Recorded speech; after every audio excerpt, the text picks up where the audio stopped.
Здорово, как дела?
Hello, welcome to another Zosian stream.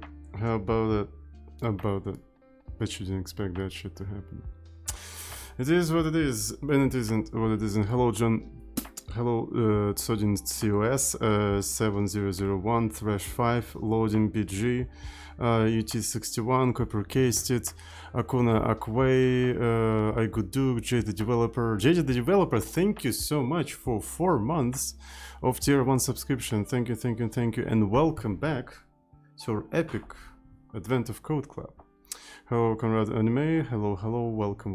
Tuxi team, Alpha Q. Hello, thank you, Jay the Developer, for 100 bits. Oh my god. Hello. Yeah, thank you so much for supporting this channel. Thank you. All right, so today is Saturday, and that means today, according to the schedule, we're supposed to be doing game development in Z++, but since we're currently in the middle of Advent of Code, we're gonna try to first solve an Advent of Code problem, and then, if we'll have enough time, we're gonna continue doing game development in C++. So stay tuned if you are, you know, an epic C++ developer and want to see a C++ content, because first we're gonna have a Kotlin content. That's right. So yeah, today we're gonna be solving the 18th problem, and we're gonna do that in Kotlin. So far we already tried 17 different languages, and I'm really running out of languages. So I have no idea what's going to be the language for the 25th day, if I ever get it to the 25th day. So, because I already pretty much checked, you know, the mainstream, all of the mainstream languages. So, oh yeah, Lisps, we still need to check Lisps, but anyway. So today is going to be a Kotlin, and I haven't read the the problem description, so it's gonna be first time for me, so please be gentle. And yeah, let's get started. I forgot how to program in Kotlin, so you have a great opportunity to backseat me and get banned for that, of course. So yeah, let me see. So I'm gonna fetch the latest changes for my advent of code problem. By the way, all the source code is available here, so if you're interested, here's the all the source code. So let me take a look at the status. I don't have anything weird here. Origin master, yeah, and if you take a look at that, here are 17 different languages that we tried, and all of them are actual solutions in different languages. I know, impressive. Nobody done that anything like that before. I know. So yeah, for you missed PHP, but all of the VODs are available here. So basically, if you missed any of the Advent of Code streams, you can go to this YouTube channel, click on the playlists, and there is a playlist with Advent of Code. So find the one with the PHP and enjoy your favorite language. That's how you can do that. Isn't that amazing? Technology, fucking 2020 technology, making the dreams come true. Cheers.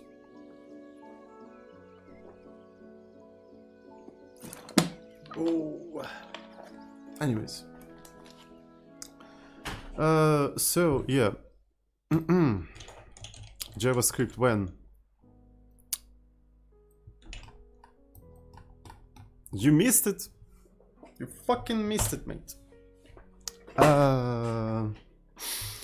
Alrighty. And where? How do I use this? Okay, so let's do the following thing. 18 Kotlin. There we go. So this is gonna be Kotlin. Yeah. So does anybody remember what's the extension of Kotlin? I think it's KT. I'm pretty sure it's KT. Yes, it is KT, but I actually studied Emacs in a really weird way without putting it into the background. Rename what? I don't understand what I need to rename. I don't need to rename anything. Okay, so is it func? Oh, it's fun. Alright, and I think this is how I do that. Print ln hello world. Right. But unfortunately I don't have a Kotlin here. Right, I don't have a Kotlin. So first I need to set up the development environment for Java. Right. And then the one for Kotlin.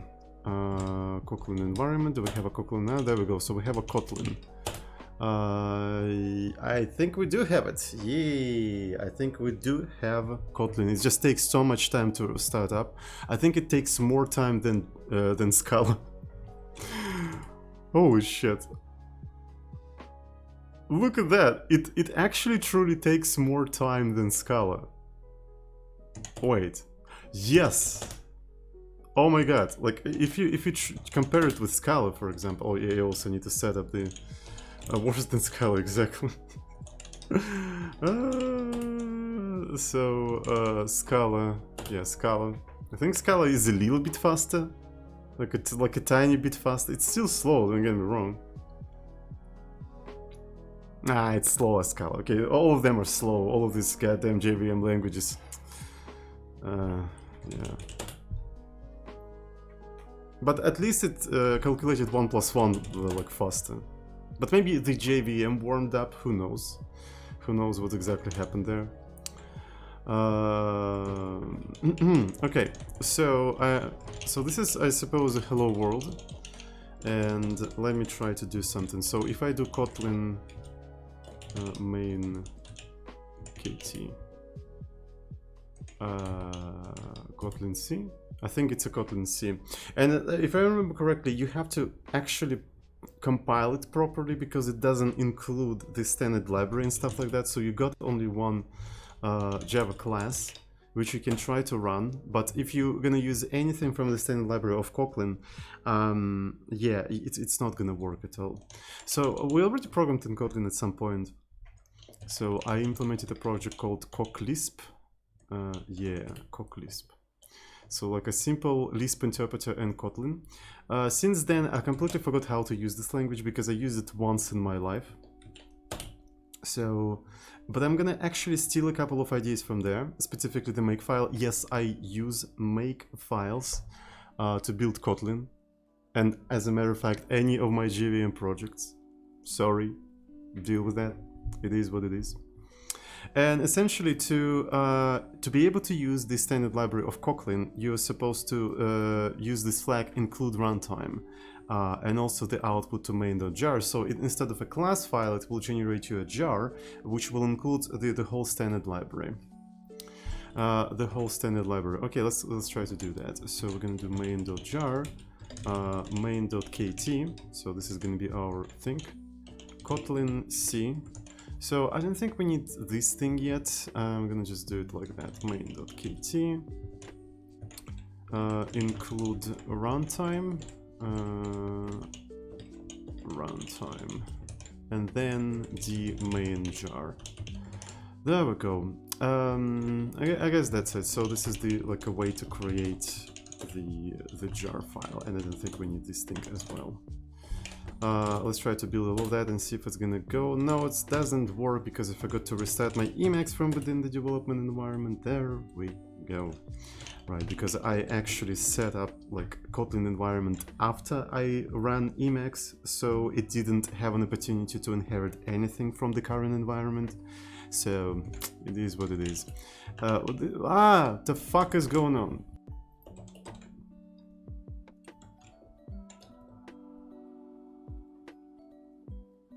I accidentally started IRC server.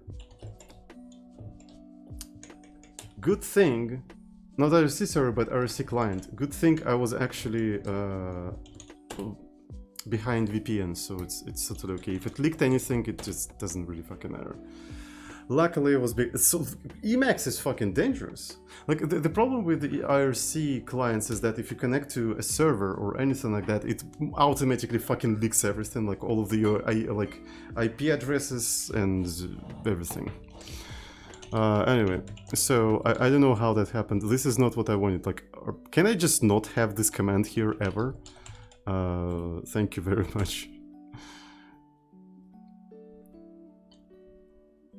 And now, since I used this command once, the IDO automatically put it like in front. So now if I do something like this, like you see, it's the second one. It based on the statistic, I just use it once and it completely pollute my auto-completions. Hello Funcchi, hello, welcome to the stream. It completely pollute my auto-completions. Alright, so how are we gonna run this entire thing? Let me see. So it's gonna be test, main jar. So this one is gonna be a phony. Right, and how we're gonna run all of that is gonna be jar. Thank you, fell in love with the language, thanks to you. You're welcome. To be fair, personally I hate this language, but I'm glad that you liked my videos. Alright, so let's continue. And yeah, I think that should work. Okay, let's do a run. And it works, as you can see, it works. So, cool. Now we need to learn how to parse command line arguments. How are we gonna parse the command line arguments?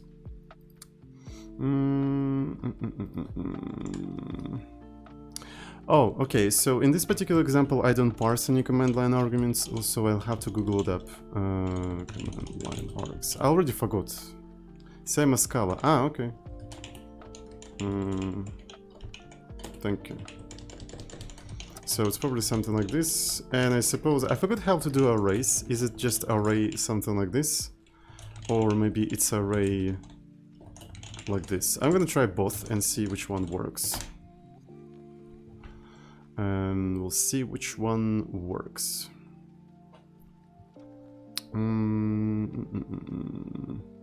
Cool. So it did compile, which is nice. So can we try to iterate through all that? Kotlin for each. So you have for each, but can you not do that? I guess it's okay. Args for each println. Let's give it a try. And I heard that in Kotlin you can do things like that, right? Like in Scala. So it actually took a lot of ideas from, you know, from Scala.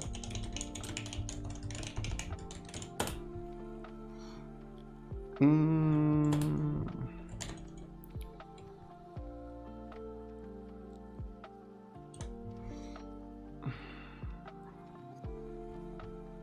it didn't work. So we'll probably have to do something like S. Probably that's what needs to be done, but I'm not quite sure. How do you deal with stress, especially when it takes time to solve in complex code base? I don't. So that's the answer. I'm just being stressed all the time. That's how I deal with it.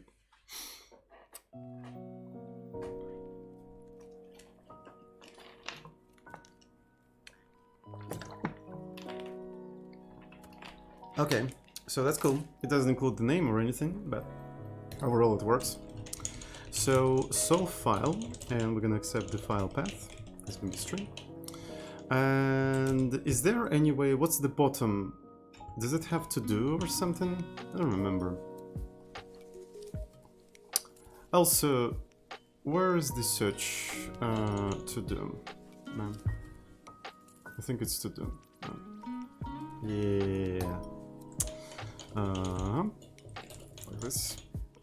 And next I'll have to do what? I'll have to make dependent on the inputs. So we're gonna have a sample, and in the future we're gonna also have the input txt. So right now is that. Alright, so and then instead of this thing I'm gonna just do inputs. Cool.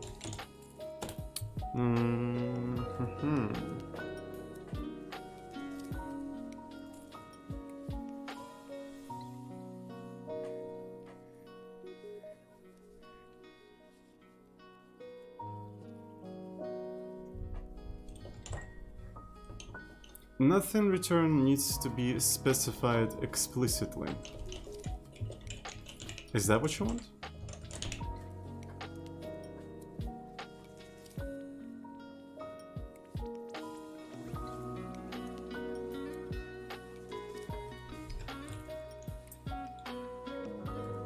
Cool. But I forgot to do something like this.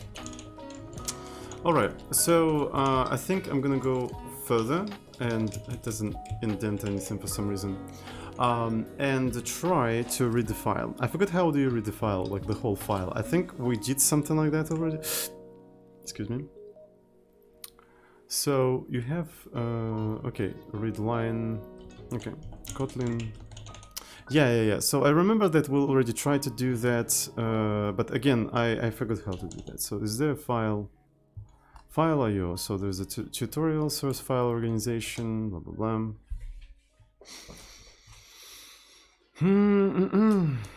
So, okay, cool. We can parse it at least by lines, which is already not bad. So I can do something like file path, and then for each line we can just do, oh my god, why is it doing it like this? I think it's something with my Emacs. It doesn't really want to, you know, autocomplete everything properly. So, and okay, maybe nothing doesn't need to be specified here if I don't want to, right? So file print ln, and we might as well actually do it like that. I'm going to print ln input file. Can I do these things? File path? Yeah, I can do these things. This is actually pretty cool. And in a sample, I'm gonna just put foo bar buzz test your mom. There we go. Let's just try to run it and see what's gonna happen. If you end up using more than a single source file on Kotlin, I would recommend using Gradle as both makefile and dependency manager. Thank you.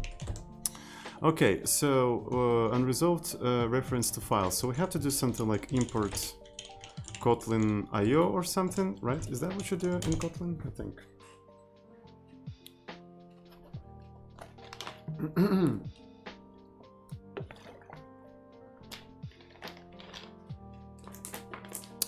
Okay.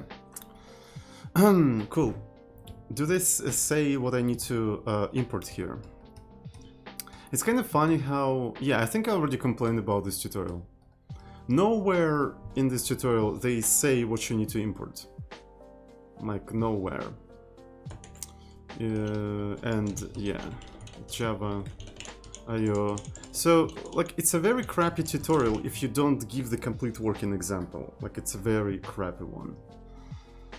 Like, I mean, what are you teaching? You're basically teaching a thing that doesn't work. Like, how is that a tutorial? This is not a tutorial. Okay. So, yeah, here we go. So we managed to read it line by line, and there we go, we have a complete thing. So, now, let's take a look at Advent of Code, shall we? So, the day is 18, right? Operator, precedence climbing.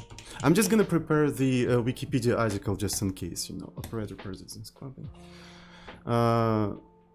Yeah, so I'm just gonna keep it right away here. I haven't read anything yet, but yeah. Okay. So before I start, let me actually make a cup of tea because it's kind of. Alright. Does anyone have any questions? Maybe while I'm making a cup of tea before I'm gonna read this. Yeah, so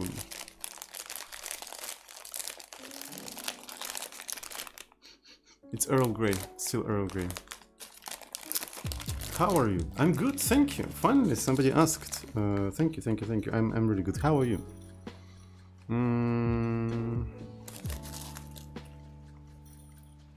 Bruh, I can't send a link to a Kotlin documentation. That is very sad. That is the saddest thing I've read so far. Hope you're gonna be okay. Does anyone have any other questions or maybe something to say to me?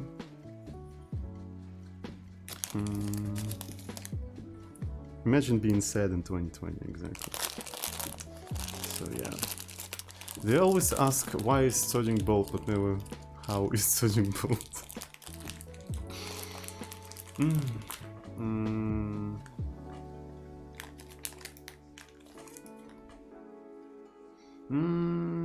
How do you start learning new language? You don't. I don't know a single language. Let me go to kitchen, I'm gonna turn on my kettle, and then I'm gonna quickly go back. It's gonna be super quick.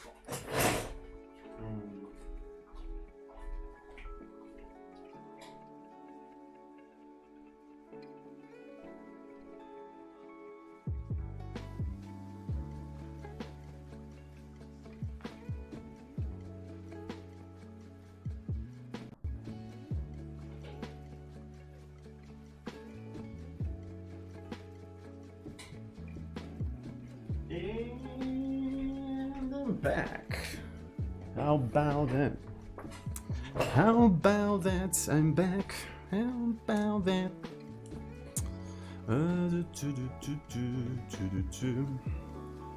Operation Oda. As you look out the window and notice a heavily forested continent slowly appear over the horizon, you're interpreted by the child sitting next to you. They're curious if you could help them with their math works. Unfortunately, it seems like this math follows different rules than you remember. And why is there a link to... Is that a Rickroll? I'm pretty sure it's gonna be a Rickroll. No, it's not a Rickroll. Okay, Jesus fucking Christ, this was really cringe, to be fair.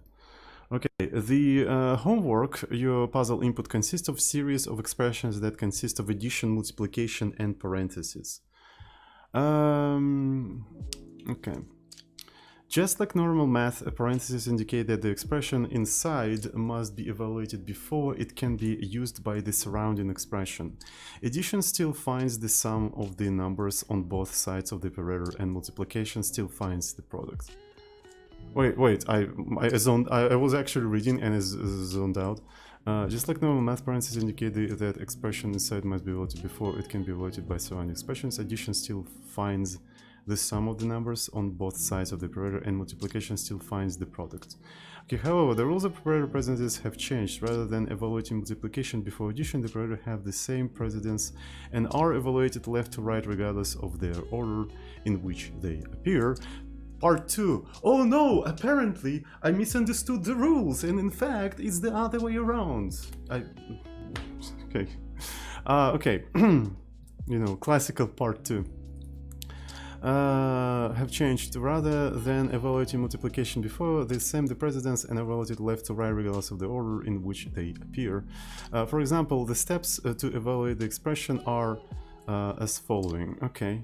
Parentheses can override this order. For example, there's what happens if parentheses are ready to form. Here's the more examples. Before you can help with the homework, you need to understand it yourself. Evaluate the expression on each line of the homework. What is the sum of the resulting... well... Really? Okay, suppose the second part is going to be more difficult. I guess. I guess it's going to be more difficult. I hope it's going to be more difficult. To be fair, this is already enough for me because I don't remember reverse Polish notation or any shit like that, so whatever. This looks easier than a normal math expression. Okay, can I solve that without... Wait a second. Oh shit. You know why it is like that? You know why it is like that?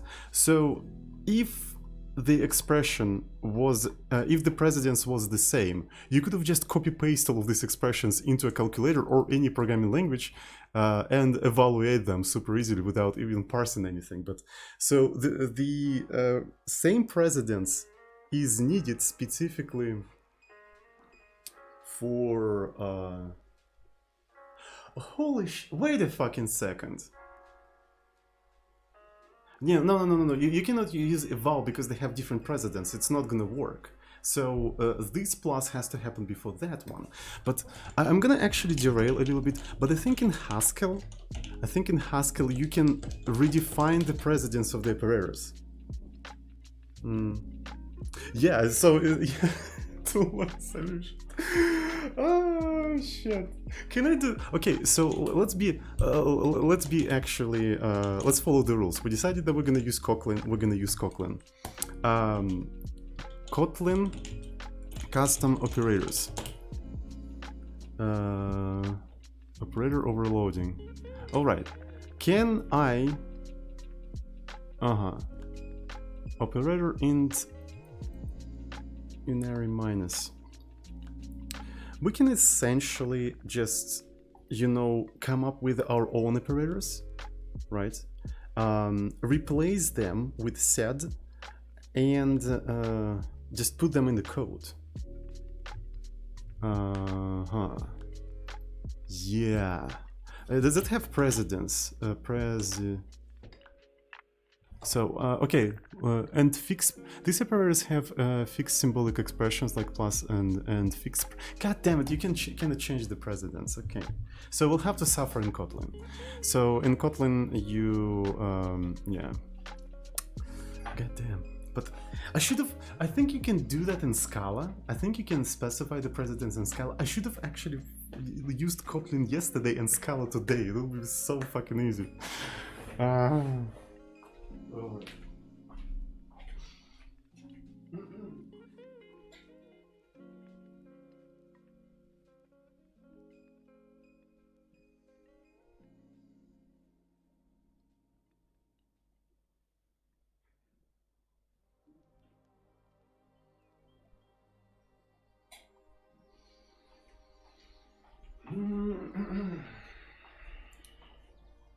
All right. So, let's go.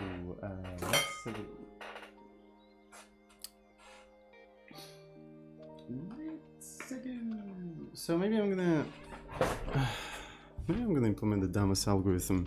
So people usually use something like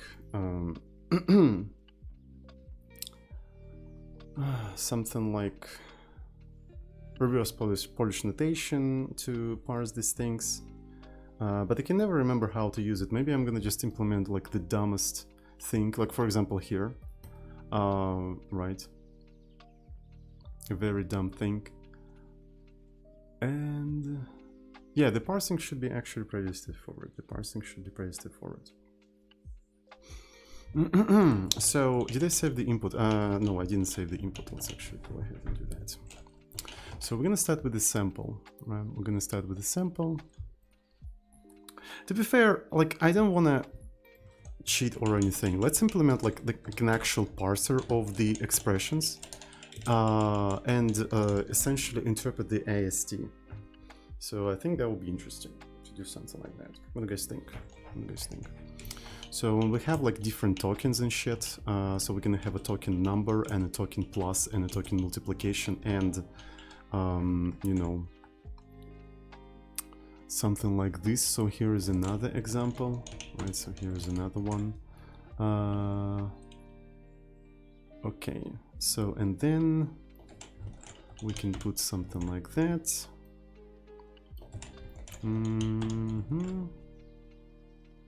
Might as well actually copy paste this entire thing and create my own sample. Right, and remove becomes yeah, there we go. So, and it's actually quite cool that it started by going through the lines, right? Because yeah, I'm going through each individual line, and the next step we want to do, we want to eval expression, right? Eval, let's call it line. Okay, so we're gonna have a line which is a string and which does the to-do thingy. Cool. So, and the next thing we're gonna do here, I wonder if we can just do something. Nah. So eval eval line, and it's gonna be just it. And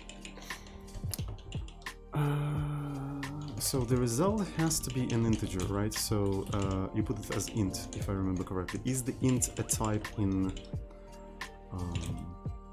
Kotlin? I think it is. So this could be a result, and then we can do print ln, where we're going to print it equal result. Result. Cool. Whew. Nice, nice, nice. How do you do enumerations in Kotlin? How do you do enumerations? Kotlin enums. Kotlin enums. Enum classes rather than right. Enum classes. But to be fair, I want to do algebraic data types again, but it's not like the right way to do that in Kotlin or something. Maybe. So I already tried to do them here, so I'm gonna just steal something from here. So we have token types, we also have token, also text. You know what, maybe I'm gonna do a similar thing here about that. I'm gonna do a similar thing. So I already have like a parsing thingy, and so yeah, let's just go ahead and do that.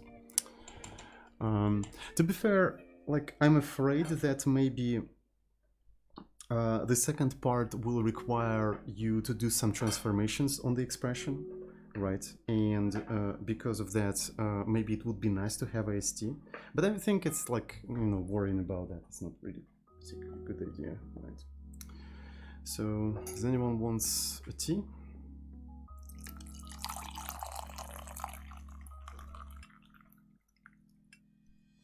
There you go. Here's your tea.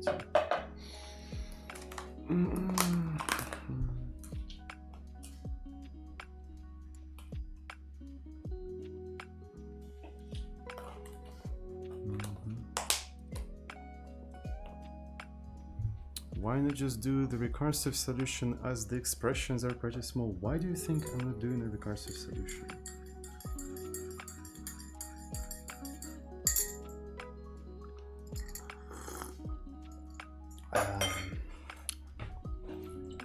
Okay. Do I want to tokenize? Do I want to tokenize? I think I want to try to tokenize, but maybe it doesn't really matter if I'm going to tokenize or not.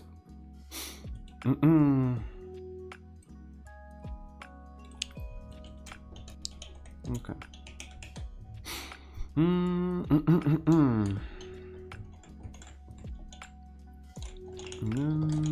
Class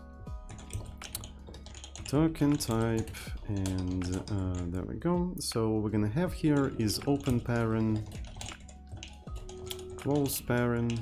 So what else? Plus, multiply, number. There we go. So we're gonna have these three things. And then I'm gonna have a data class, token. We're gonna have a type,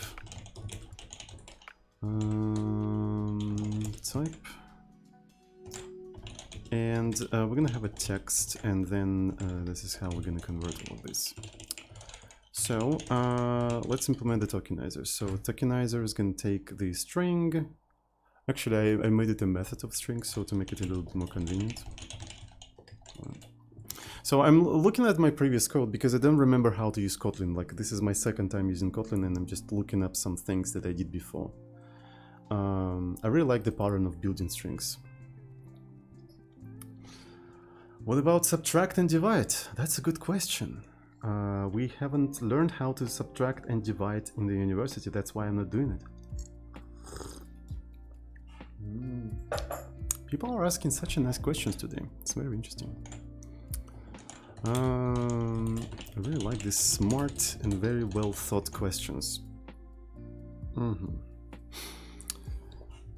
So I remember that in Kotlin you don't have to do this. Like, if you want to refer to this as this, you can do something like, how do you do that? Does anyone remember? How do you refer to the previous this of the previous like object?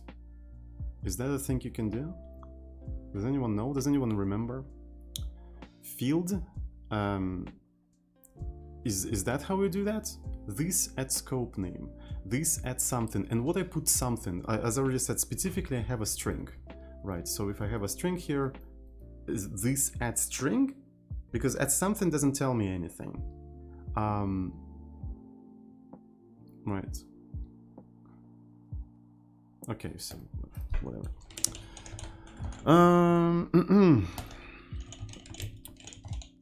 At tokenize, exactly, because this is exactly what I'm talking about. Like, scope name, what is a scope name? I don't know what is a scope name. It's really not helpful. The name of function. Yeah, you should have said it like that. At something, like, what does at something mean? Alright, so I'm gonna just keep it like that.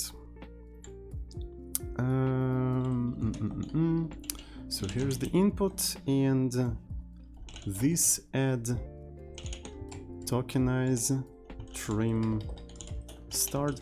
To be fair, I want to keep it modifiable. This is not the, oh yeah. So this is not helpful, so I'll still have to have this like that. Maybe not. Oh yeah, okay, that's all right. While input is not empty, I'm gonna just do that. Token when input is 0. So we have several things here, right? If the first thing here is that, it's going to be simply token type open parent. So this is the open parenthesis. So the closing one is going to be the closing one. We don't need dot, we need plus. Close parent plus multiply and mult. Okay, so if we have something else, essentially what we're doing, we are take while char is digit, right? Char is digit. Token type, and this one is going to be number. And there we go. I think that's it. So this is the whole tokenization. And oh my god, Emacs, come on. Okay, so after that, I add that token in here, and then I continue working on that. So token text length, length trim start, and I guess that's a pretty good tokenization right there, right? And then we can proceed with parsing this entire stuff. I think this is going to be quite cool. So I'm gonna remove this for now. Then I'm gonna do println it, and I'm gonna do tokenize. Tokenize, please. Emacs, tokenize. Thank you, Emacs. Very cool. That's the only thing I wanted. Cool. So I have my tokenizer. Let's actually try to run it and see if it's gonna produce the result I expected. Yeah. So how are you guys doing while we're waiting for JVM compilation? Oh yeah, you need to enable this thing. You need to enable this thing. So it's like an experimental API or something, but I really like to use it because I like the idea of that experimental API. It's really strange. It feels like sometimes some of my keys are not like registering or something. Very strange. Maybe my keyboard, maybe I don't press them properly, but okay. So input is not empty. So is not empty. Oh, it has to be a function. Yeah, it has to be a function. Let's actually try to run it like this. Let's try to run it like this, and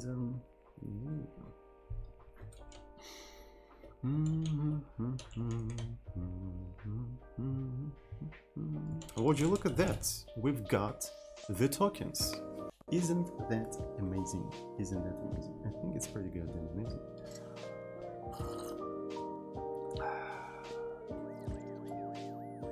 God, Kotlin coder. Yeah, I guess. Thank you. I'm joking. Of course. All right. So what I'm thinking is now.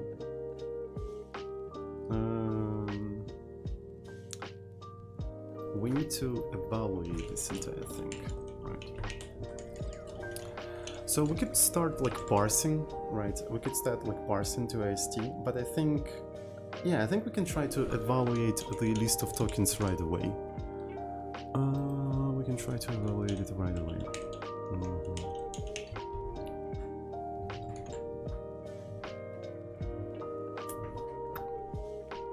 Where was my? Okay, so.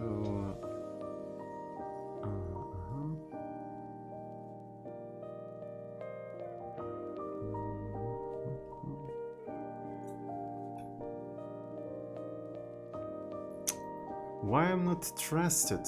I don't know.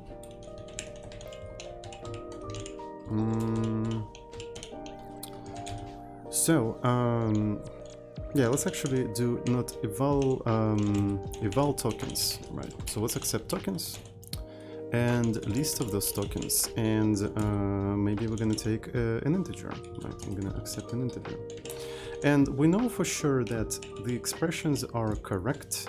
Right, the expressions are correct, and I wish I could like be able to consume the elements, because, for example, if I encounter a number, we can even check what we encounter here, right?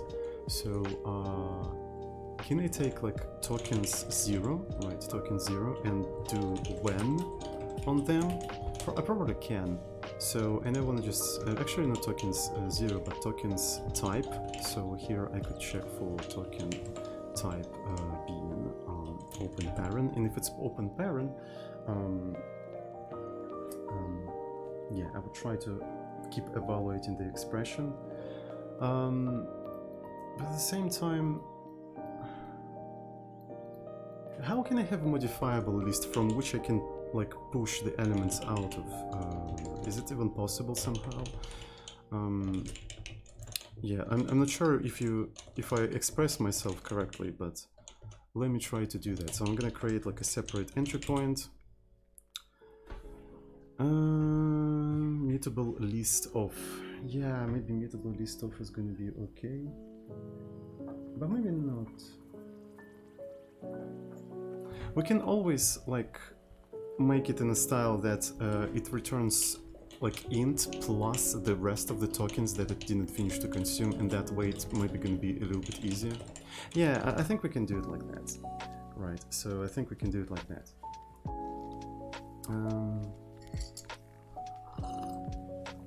Right, so you see what I mean, my eval tokens, and yeah, I think it's cool.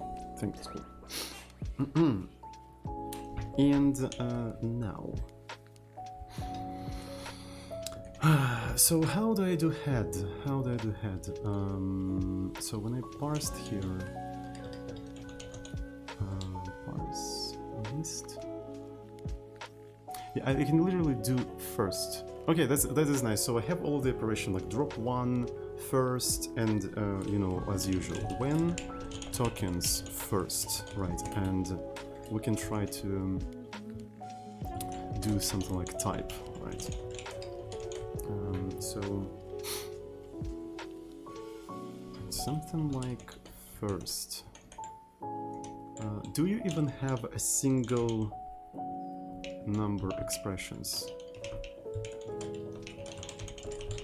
I just realized that I didn't save the input. I just didn't save the input. Let me try to do that. Do you have like a single number?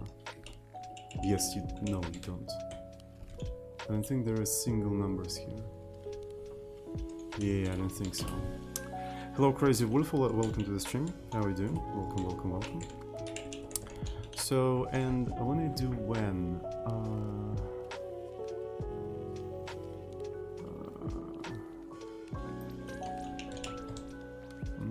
I can just do that. Okay.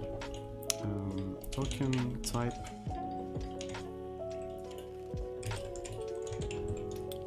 Open parent, right? Open parent. So in this particular case, we have to do something here. If here we encountered close parent, I think this is right away an you know, a crash. Yeah, I can throw exception. I'm gonna throw exception indicating that this is not correct. Watching Mr. Streamer Solvent was really fun. I went the rejects way, haha. Was really fun. So you already watched me doing that. Are you from the future? I don't understand.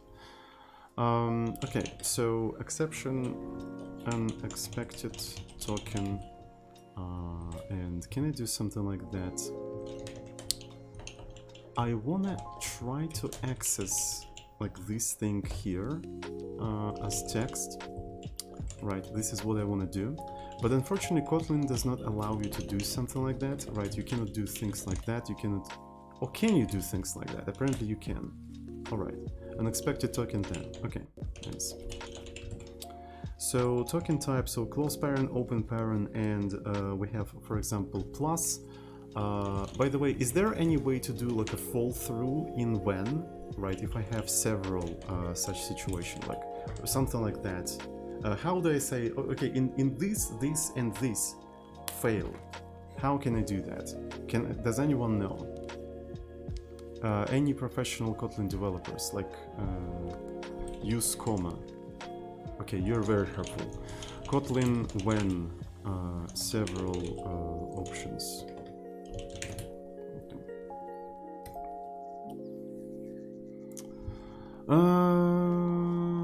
Kotlin when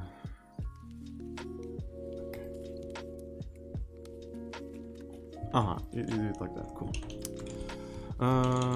Token type, close, multiply, another one is going to be token multiply. Alright, so here we have an open parent, then we have that and that and that, and yeah, Kotlin now. Then hello, how are you doing? And then another thing we're gonna have is when it's a number, right? When it's a number. Number. Cool. Why do I have input not saved? Let's actually quickly save it. And the next thing I want to do, I want to just build main.jar. Yeah. Welcome to Kotlin compilation times, by the way. It's Kotlin time. Expected function name or received type. Excuse me? Oh yeah. Thank you very much.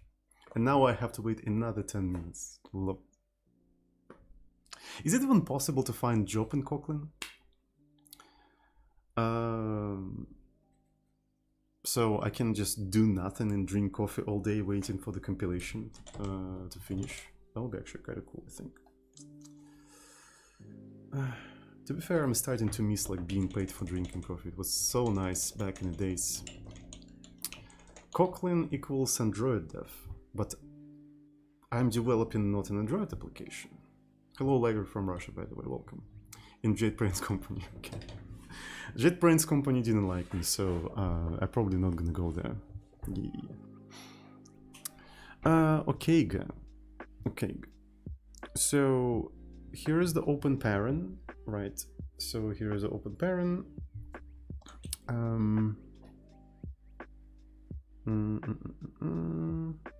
So that means I can try to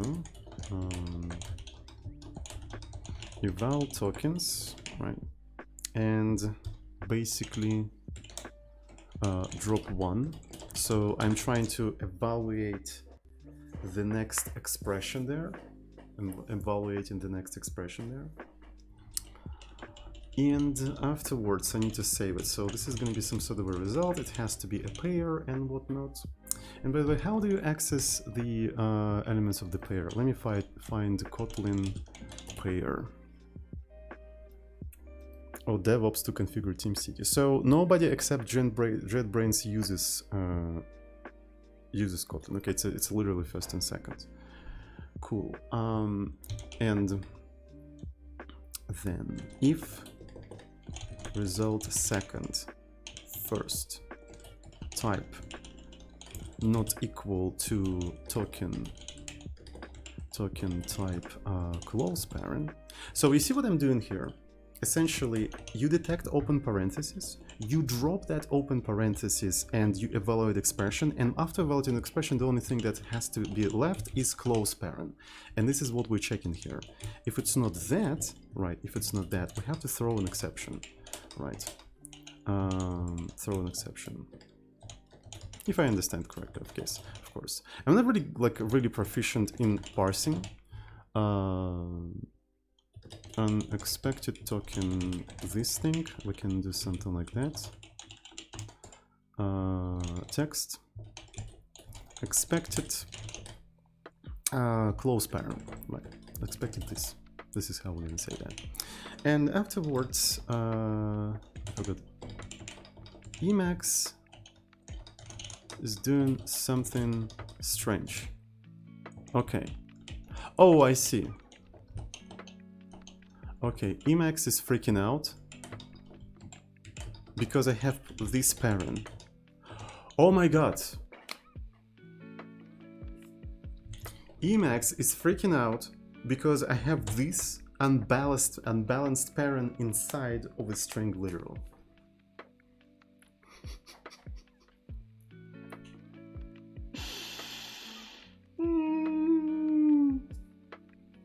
Computers are hard. After hundreds of years, we still have not figured out how to do computers. Hello, CRISPR. Welcome to the stream. Thank you. I'm really glad that I look better than it was before. Maybe. Nah, it didn't fix it. It didn't fix it. It's still Pepego.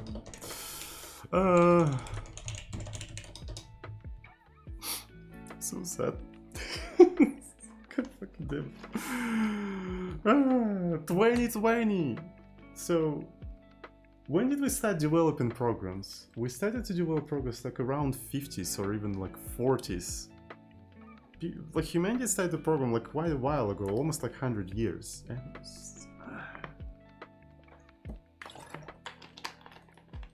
It is what it is.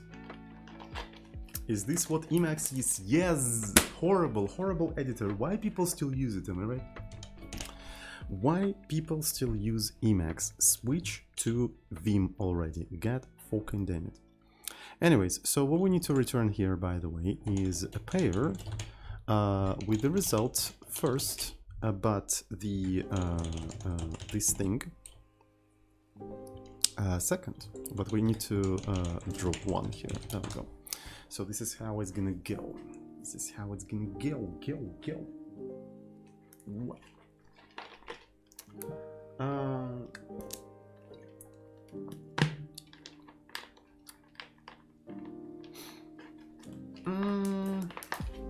I think I'm doing something incorrectly, by the way.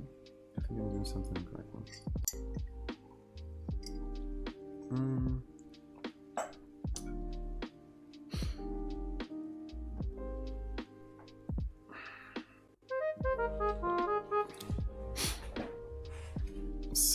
C3300 subscribed at tier 1. Oh my god, thank you so much for 11 months of tier 1 subscription. Thank you, thank you, thank you. And welcome to our epic parsing club.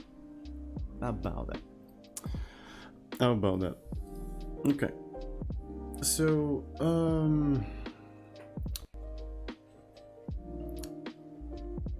yeah. I think first thing I need to try to do, right, is okay. I'm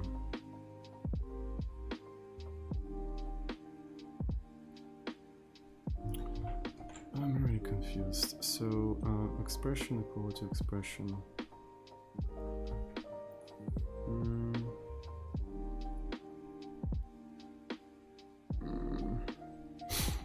There's enough editors for that. Oh, by the way, hello, useless pony, welcome to the stream. Oh, gorilla. It's Kotlin. Yes, it is Kotlin, in fact. In fact, it is Kotlin. So, what I'm thinking is...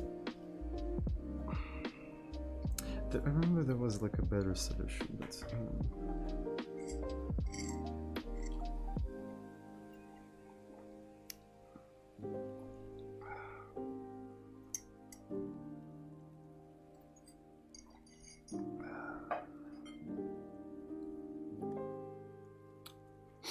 I think we need things like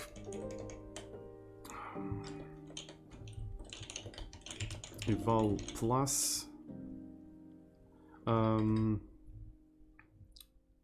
eval binary, I suppose. Eval binary. So this one is going to be eval expression. I think we need two separate functions. So we're going to have eval binary, and these two things is going to be pair. List token, and essentially if it's an expression, right, the first thing we want to do without any of this stuff,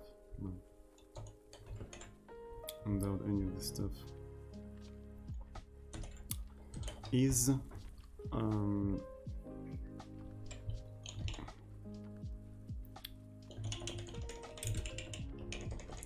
so if it's eval binary, we eval expression first. That gives us the first result here, which might be kind of mutable if you ask me. So we evaluate this thing.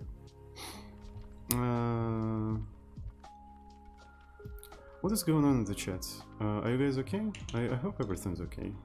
Hope everything's okay though. All right. So and when you're evaluating a binary operation, right? When you are evaluating binary operation. What essentially you're doing? What essentially you are doing? Can somebody, guys? I would really appreciate. We have a lot of commands like Vim and FIQ. When somebody asks these questions that are like already answered hundreds of times, long-time viewers, please issue a command. I would really appreciate you. Like seriously. Thank you so much. So you would really help me a lot. It's actually super easy. It's just a single command. You just, you know, you see like a question that asks hundreds of times, just FAQ, and yeah, it's gonna be very helpful. Thank you so much. All right, so You don't have to do that, but I would really appreciate it. I would really appreciate it.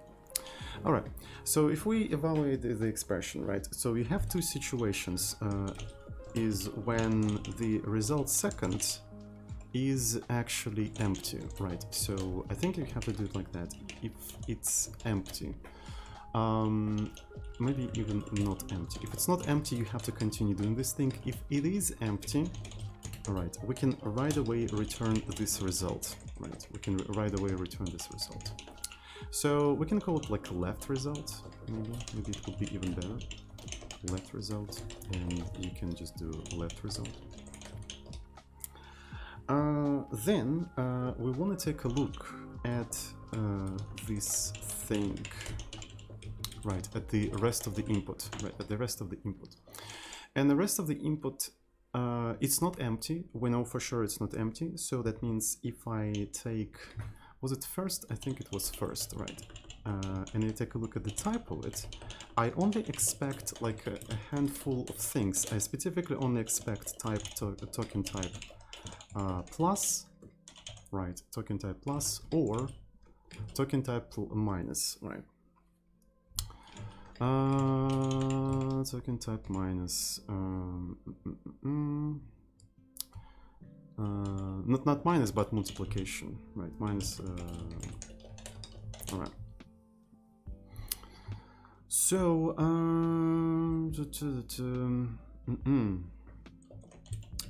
and after that, what we need to do, we need to take the right result, right? We need to take the right result, and it's going to be just basically evaluating the expression, whereas the left result, right, left result second, drop 1, right, and that gives you the right result. That gives you the right result.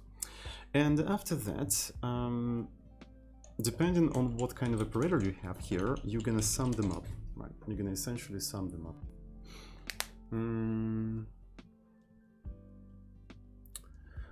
So let me see, and it will really depend on whether it's that or that.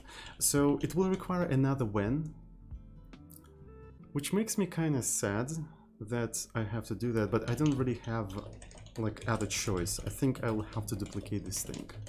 I do feel like I have to duplicate this thing, but maybe we don't have to. Maybe we don't have to because, yeah. So we know that it's gonna be okay. Yeah, so I will know that it's correct. So depending on whether it's plus or minus, the result is gonna be essentially pair. So left result first, left result. Rook RVM, what are you doing? What are you doing? Timeout.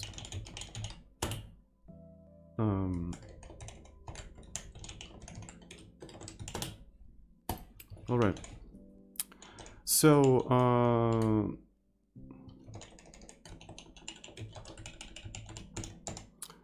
first, if it's a plus, we'll have to do 2int, right? It will have to do 2int, left result, and this is going to be the right result. Cool. Now, this one is going to be something like this. It's going to be multiplication. All right, so this is evaluating binary. This is evaluating binary.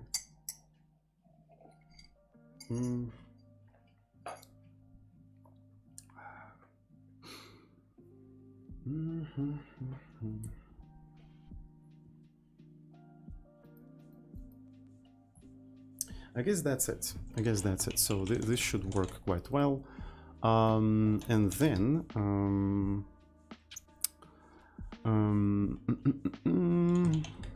so we're gonna check some other things here. So it's gonna be tokens, tokens first type, tokens first type, token type. So, and you have like two situations here. You actually have two situations. Where if it starts, if it's a number, right? If it's a number, you can just return that number, and it's going to be like return pair. Return pair. It has to be integer though. Oh, by the way, we don't have to convert it to int. I forgot about that. It's kind of strange. The chat is a little bit crazy today. Is everything okay, guys? Like, I've never seen the chat this crazy before. And especially a lot of new people. Did we get raided or something? Because like there's like abundance of new people who I've never seen before. School is off. Ah, today is Saturday. Oh my god, I completely forgot. It's okay. I see. That explains it.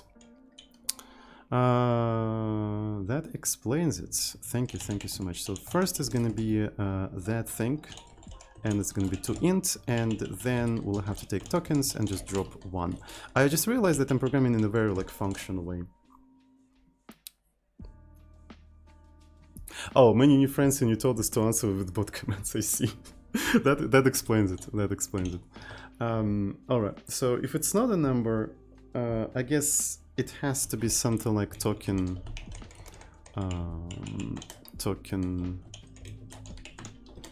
open parent, right? It's token open parent, and yeah, we'll have to use eval binary.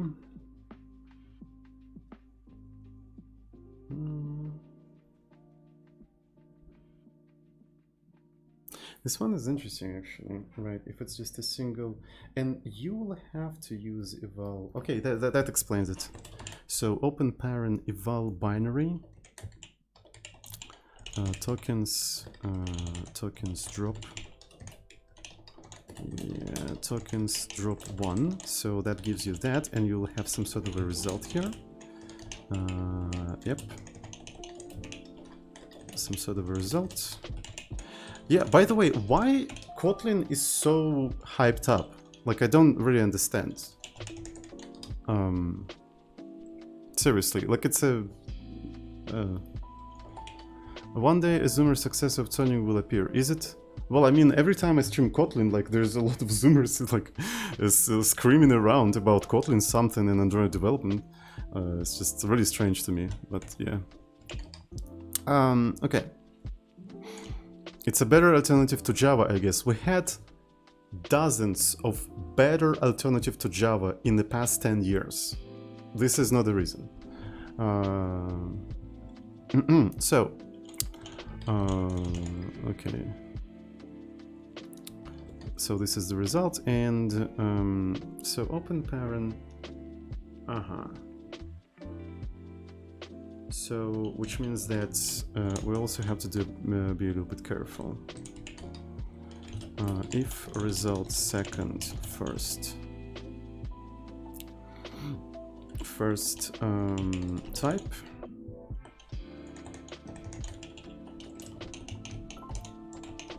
not equal token type, close parent. Throw exception unexpected token. So, and we can do something like this where we have text. Hopefully that will give us something.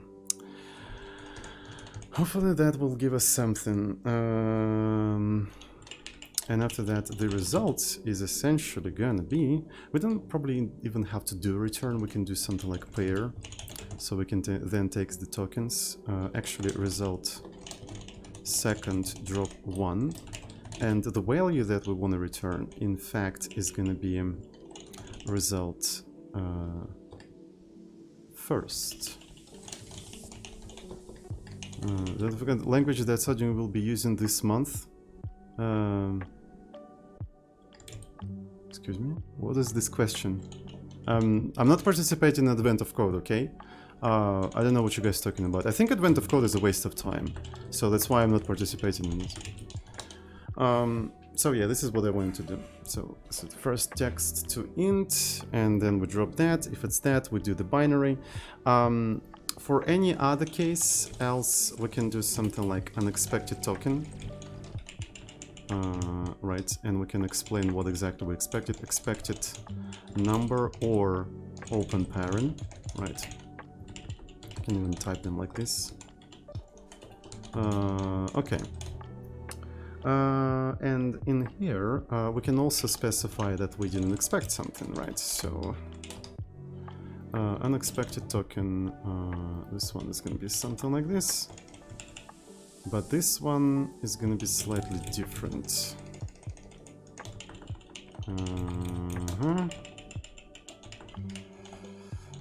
Delete trailing white spaces. Expected plus or multiplication. So this is how we're gonna go. I guess that's it. That literally should be it. That literally should be it. So let me see. No comment for that question. Does anyone have an air proof?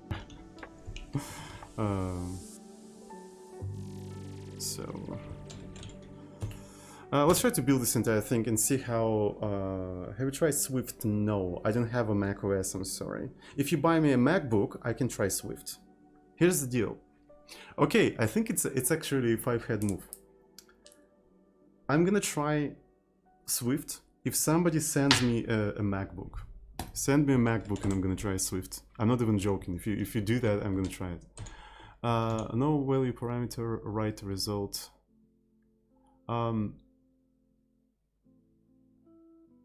No value parameter passed for second? Ah, okay, I see what you mean. Swift support, I don't care. Send me a MacBook and I'm gonna try Swift on macOS. That's the deal. Otherwise, I'm not gonna do that. You have no choice, seriously. You have no choice. You send me MacBook and I try it. It's not because I cannot do that on Linux, it's because I want a MacBook. You send me MacBook and I will do that on MacBook. Yeah. So, what do we have here? This is the... So write result, and we will have to do write result second. So...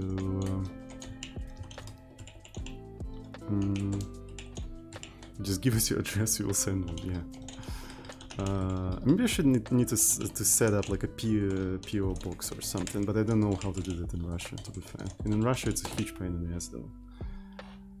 Mr. Steven became an Apple fan. No, I want to just have an Apple machine to test my projects on it. So, because I have projects that need to work on both on both Linux and macOS, and not only both, but also on Windows. So yeah.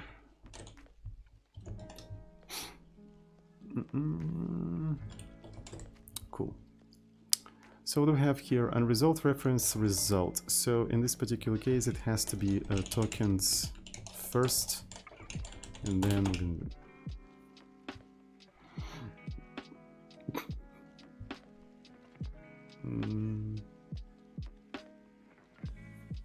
Is it gonna work? Is it gonna work? Yo, is it gonna work? I think it's gonna work. I think it's gonna fucking work. So, eval line, right. So, to eval line, we have to tokenize this thing. We have to tokenize it, like so. And then we have to evaluate the binary thing. So, we're evaluating the binary instead of evaluating the expression.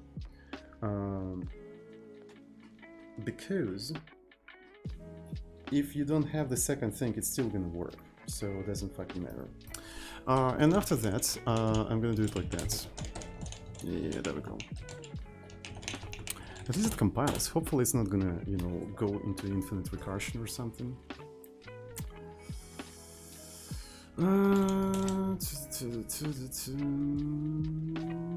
Alright, and it didn't work. Okay, let's try to do it one more time.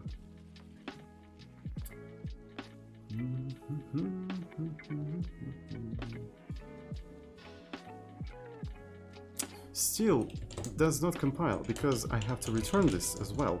Okay, so if I evaluate the binary, then I have to look for the first thing here.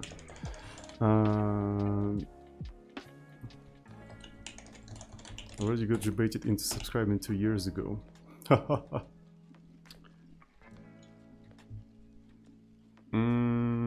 So hopefully it will finally work. I don't know. Is it already working? I'm actually kind of scared that... Okay. I think it did the thing. I think it did the thing. And now I need to try to run it. And... No main manifest attribute in this is really? Ah, this is because I forgot to do that. God damn. Okay. So main.jar.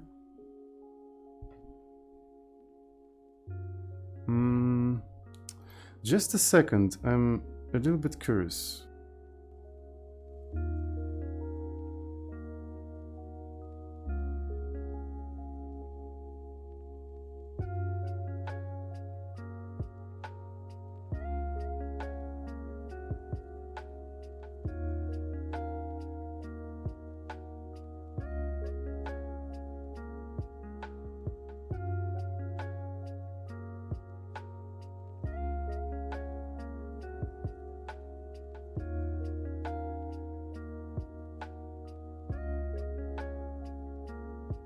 Alright, I'm back. I'm really sorry. Okay, so it seems to be compiling. Let's actually try to run that, and it instantly failed, which is kind of strange, and this is definitely not what I expected here.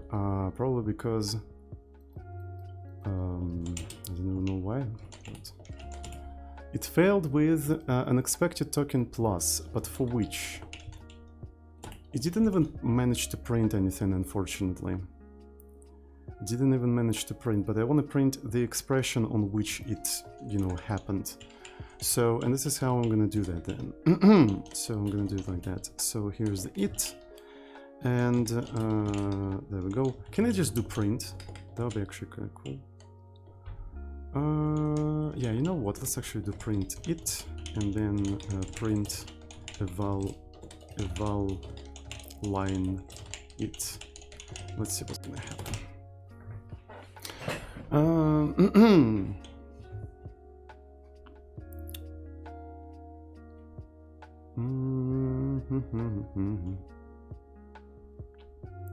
Mac Mini is over a third of the price of an average. Oh shit! What the hell is that? Is this really how it is in my sample? Oh, I forgot to... Yeah, I'm an idiot. I'm supposed to use println. Yeah. Well, welcome to the Kotlin compilation times. I cannot change that. Scala compilation times were similar, but yeah. It is what it is, and it isn't what it isn't. Okay, so what is it talking about? Unexpected token plus. Unexpected token plus. And all right. Huh. So if it's a parent.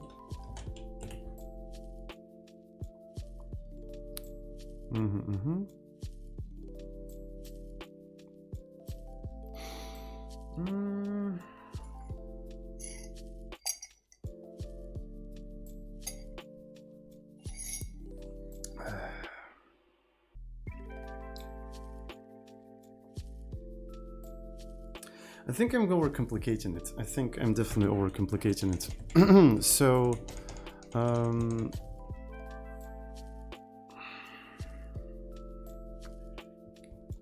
just trying to think in which order it would be better.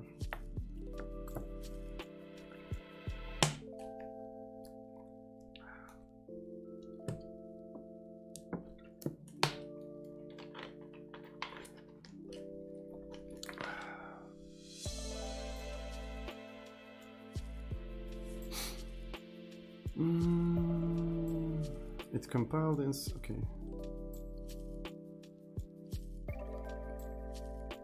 So if I evaluate this expression,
So if it starts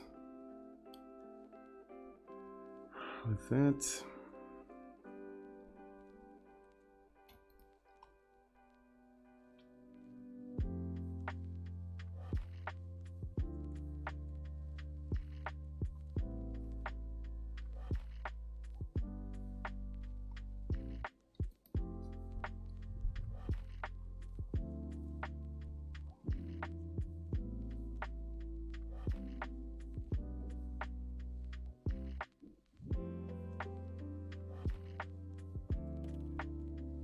Russian hacker detected.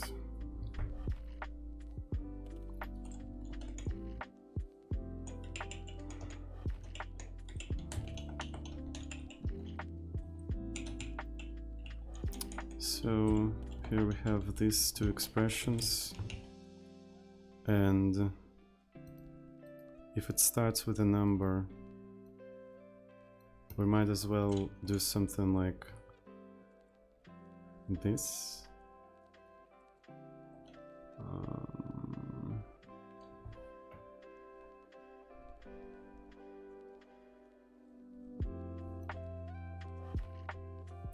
So if I try to do a binary here, right, so on that one is gonna go back there.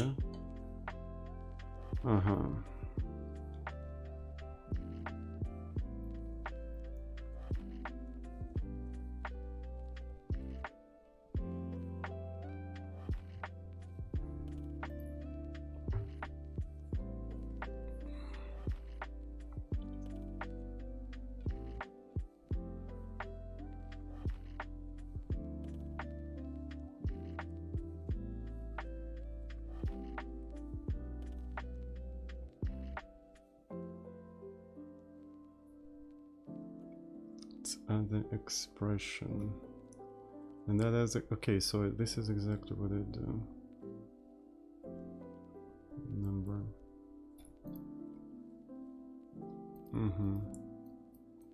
So I dropped that properly.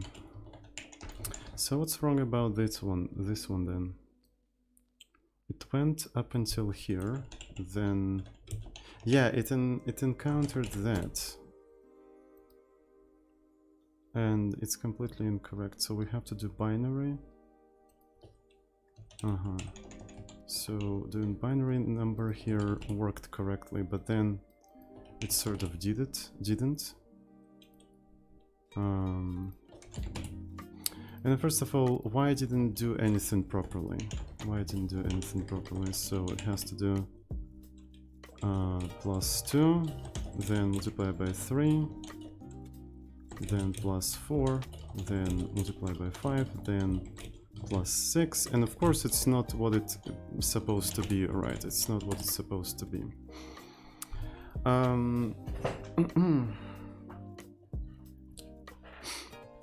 And essentially, yeah, a single like expression is either number or whatever you have there. So this probably could be called something like binary sequence, but that's not gonna really help me, right? Because I do that up until the end or until I encounter the closing parent. In that case, I'm gonna just do that. All right. So we can set up some sort of accumulator. So it's gonna be a result for that.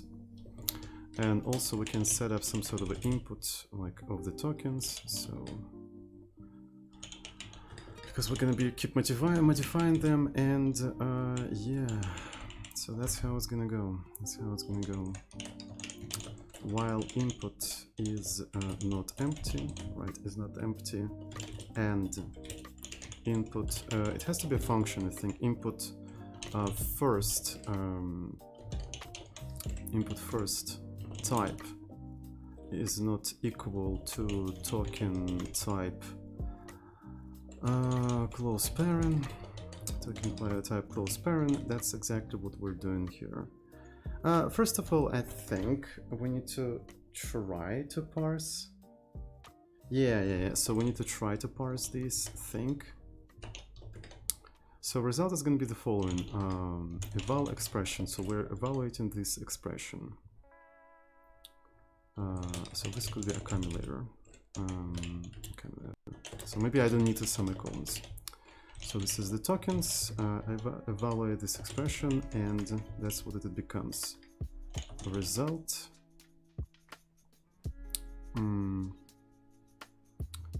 First to int, and then result second. Yeah, result second, and then we continue doing this kind of stuff. Then we only continue doing this kind of stuff. All right, so after that, we're gonna do the following thing. When I don't think it matters. So what we can do here is just result eval expressions input drop 1. So we are dropping specifically the binary operator. Then when input first type is token type, what I'm looking for? I'm looking for plus, right? I'm looking for plus specifically. So this is where we can do accumulator result first to int. So this is going to be that. Mult, the same but multiplication. Same but multiplication. Cool. Yep. And we do drop 1, and the result gives us like the next thing. And the input becomes, I suppose, the result second. Yeah, I guess that's how it's gonna go. So evaluate sequence. You are evaluating sequence. It's interesting if that's wrapped in parentheses. That could be actually kind of bad.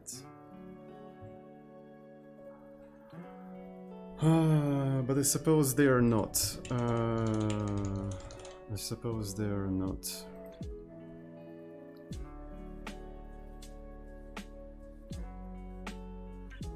So let me try to compile it and see. What is this? Just use parse6 image.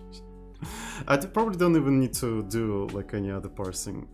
So I could probably directly evaluate on a string, but I decided to go this route anyway. Hello Jiang, by the way, welcome to the stream. The chat is stressing me out a little bit, but apart from that, I think it's a little bit, it's not that difficult of a problem. I mean, it's just a classical parsing problem. Okay, so what do we have here? Alright, and then here I need to return what? I need to return the pair, accumulator in the input. Hopefully that will do the trick. Hopefully that will do the trick.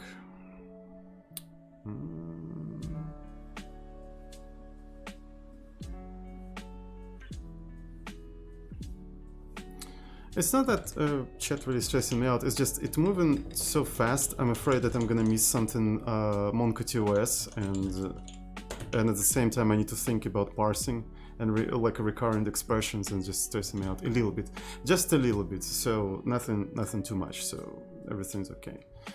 Don't worry about it. Okay, so in here we have to do sequence, and unfortunately it may not work.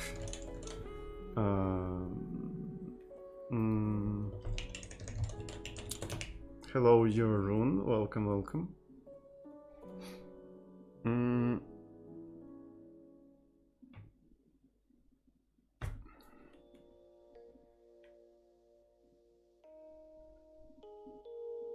Okay. So I want to double check if I did everything correctly, and then let's take a look at the sample. In the sample, we don't really have. Oh, that's a very interesting. Okay, everything's okay. So that will be taken into account automatically. Okay, so we can try to do that. Hopefully that will work. And I think I did it. I think that's the expression here.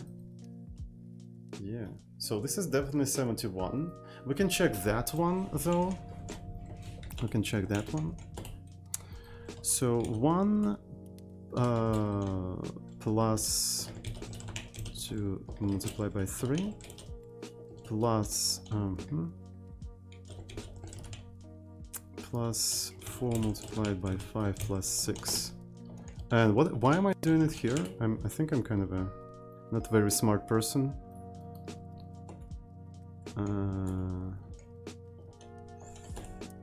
51. Okay, I think I did it. I think it actually produces the correct result. So yeah, it works.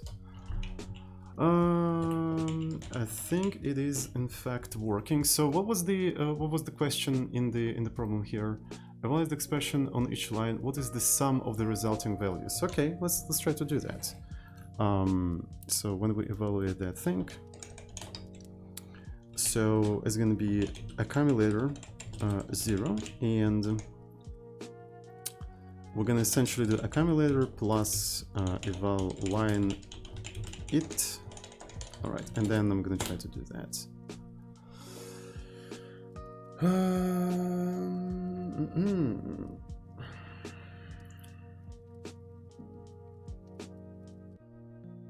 Faster than Scala, by the way. Yes.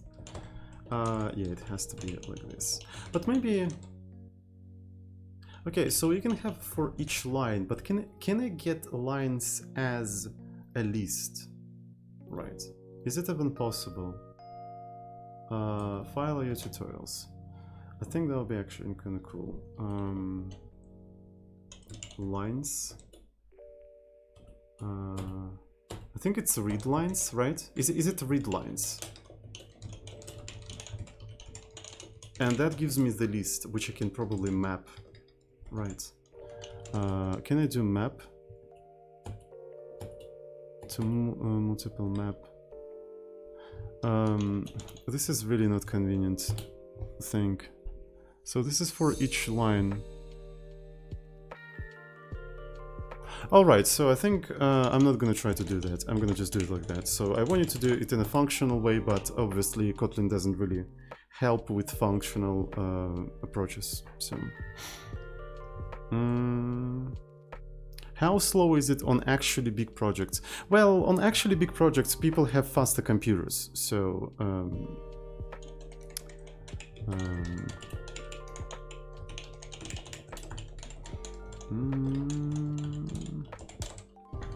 so this is a solve file.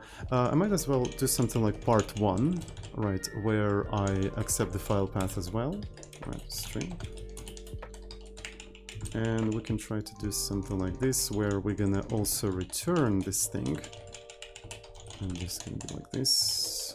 And this is gonna print part 1, 1 something like this. Cool. Let me try to do that one more time. You need Kotlin reduce for that. For what? This is not what I was asking.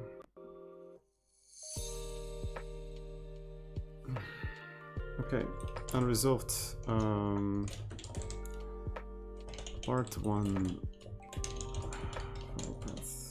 Wait, I don't have to do that. Okay, one more time.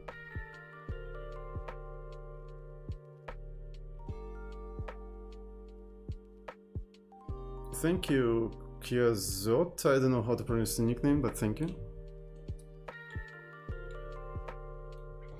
So I suppose that's the, it's not really the answer, it's just a sample, so we'll have to do that on the input now.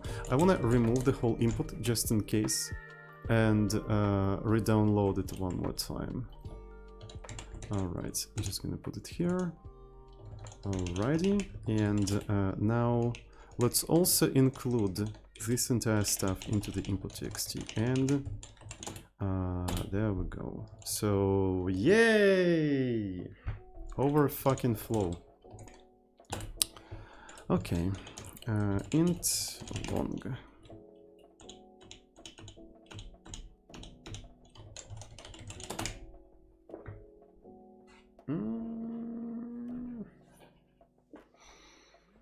Yay, I love overflow.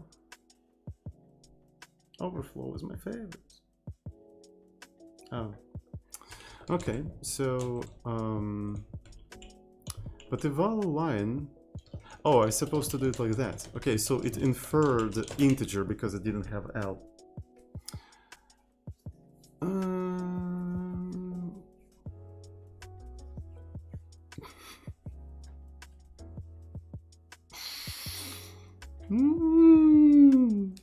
What language is he using? What language is he using?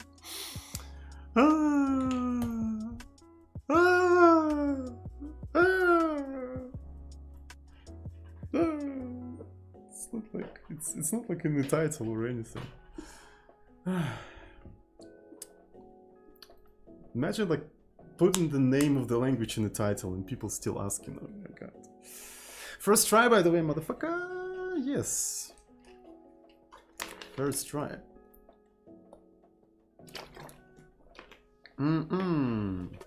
Alright. Part 2. You managed to answer the child's question and they finished part 1 of their homework. Are they solving Advent of Code as a homework? But get stuck when the next section, Advanced Math. Now, addition and multiplication have different precedence level, but they're not the ones you're familiar with. Instead, addition is evaluated before multiplication. The example for example, the steps evaluated expression. Okay. Cool. Yeah, sure. Sure, let's implement that. Well, I mean, it's intentional that the rules are not the same, so it's more difficult for you to just do eval on it, right? So that's kind of the point of this entire thing. That's the entire point. I think we can adapt all of that to my code, but I don't want to remove like a part 2 or anything. By the way, is there even a way for me to put this thing into separate namespaces? Can I take like eval sec, eval expression, and eval line into separate, namespace?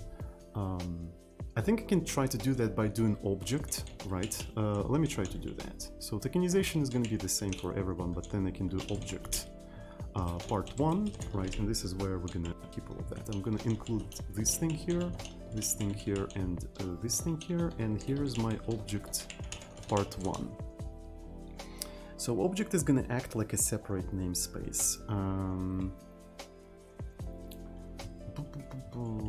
And maybe we can even do something like fun eval file, right? And it's going to be, well, I mean, essentially we can just take part 1 and this is going to be that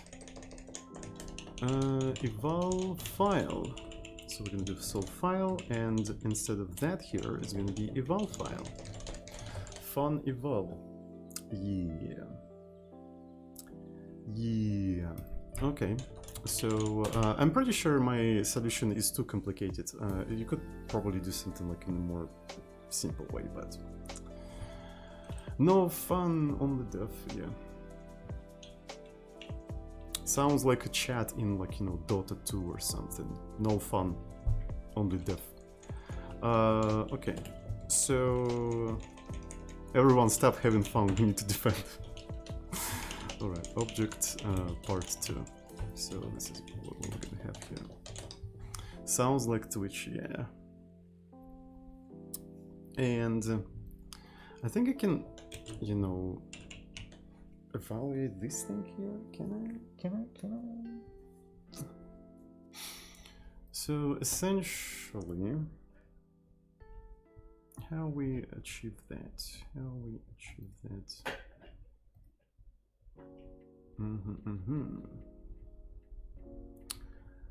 All right. So part 2. Part 2.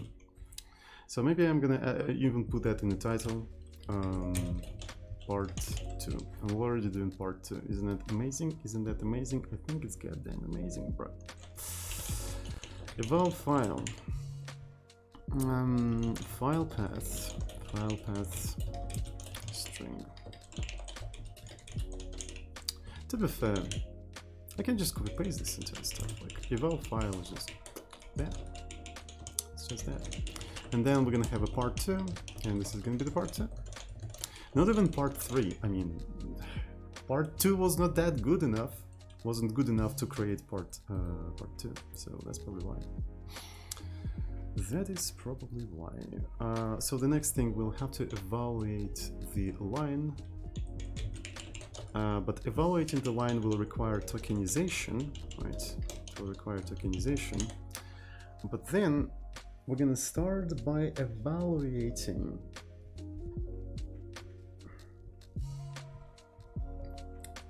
multiplication. Yeah, so we're gonna have eval mult, and yeah, since multiplication has a lower precedence, we're first gonna check for multiplication and then for the sum. So we're gonna have several of evaluators here. So we're gonna have eval mult, which takes tokens, and it's a list of tokens, and what you get here is a pair, which returns you a long result. And yeah, this is gonna be that. This is gonna be a to-do.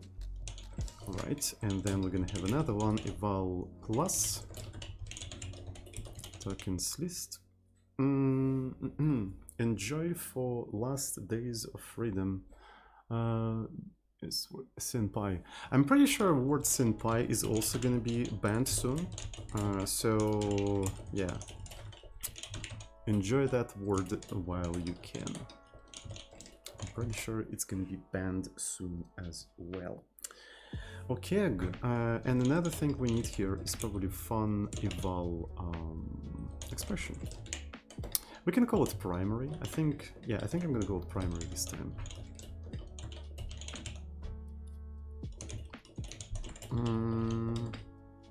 Oh yeah, I think it's a pretty good name, alternative name, like Tsoding Senpai. Well, I mean, it has to be. What's the opposite of senpai? Who remembers? I know that senpai comes with the pair with another word. Kohai. Is that what it is? I don't remember. Let me actually check it out. Senpai. Pensai. Yeah, it's a kohai. Cool. But it's less known word. Not everyone. So senpai means senior and kohai means junior. Okay, that makes sense. Bison. Bison. Yeah. Bison.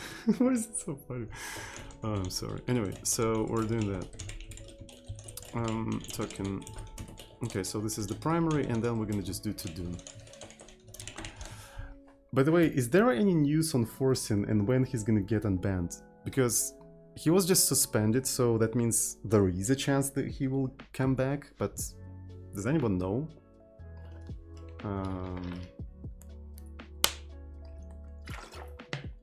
So there are news. So is there any date or anything? So maybe, I don't remember him tweeting anything. Why was his banned? Well, he got baited into showing not safe for work GIF, so it's actually pretty dumb. He said after Christmas. Oh, okay. Oh, I can see that. Thanks for all of the birthday wishes and the general wishes. Okay. It seems I will be unbanned slightly after Christmas. Okay, so this is his official statement on his Twitter. Yeah. Cool. Oh, fuck. Yeah, that's nice. It's actually pretty cool. I kind of miss his tunes. Alright, so we're gonna have a primary, and so what we're gonna do here, we're gonna check whether it starts with a number or starts with something else. So when tokens first type, token type, if it is a number,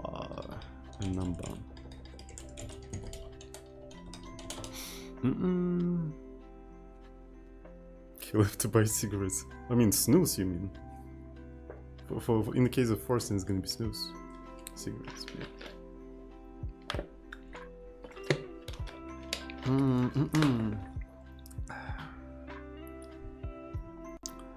All right, so number, and we're gonna just actually return this thing here.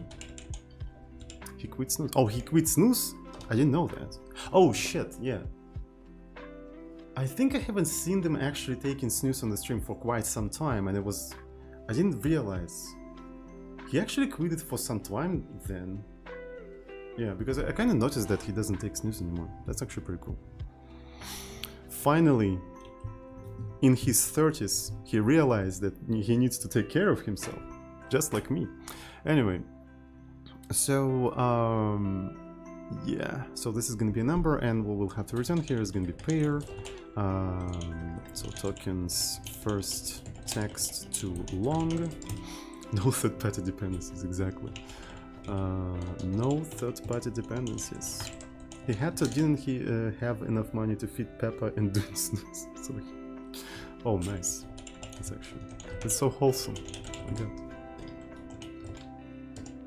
So, but what's funny is that, like, whatever. So we're gonna have open parent here, and to be fair, primary is pretty much the same, right? Primary is pretty much the same, so I'm gonna just put it like that. I'm gonna just keep copy-pasting stuff until it works, you know, the usual stuff. That's how software development works. That's how software development works. And here we're gonna evaluate mult, right? Since multiplication has a lower precedence, we first check for it, and then we check for other things. Okay, so I think that should do the trick. And let me try to compile this thing, main.jar.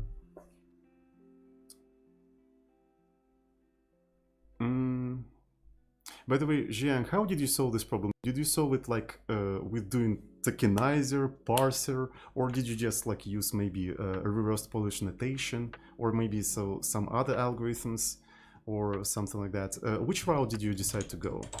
I don't think you're gonna spoil anything for me right now because I'm already like almost finished. I use precedence climbing. Oh, I see. I don't even use precedence climbing because, yeah. Same. Okay, so you basically went for the thing that you already implemented multiple times and you're comfortable with. I see. So I actually went for a very dumb solution, which is actually, you know, that. So,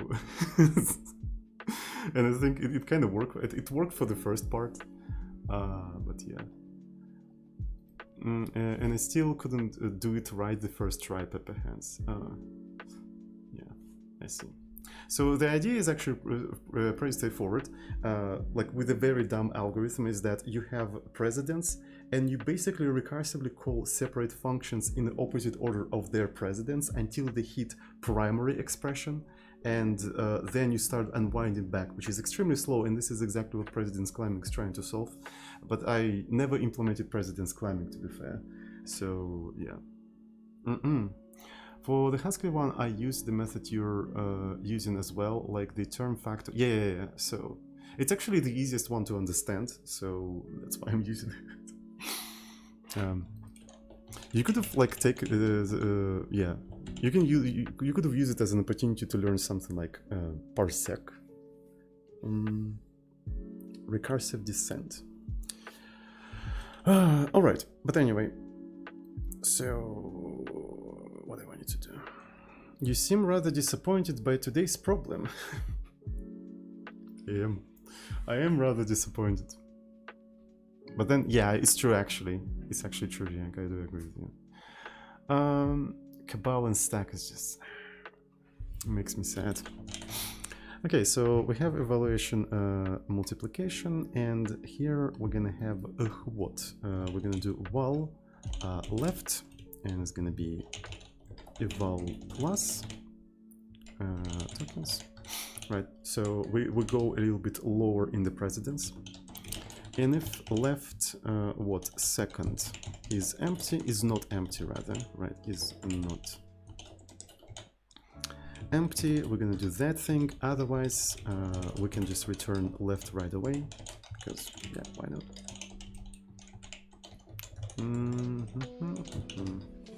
All right, left second, and then I'm gonna do right, which is gonna be eval plus.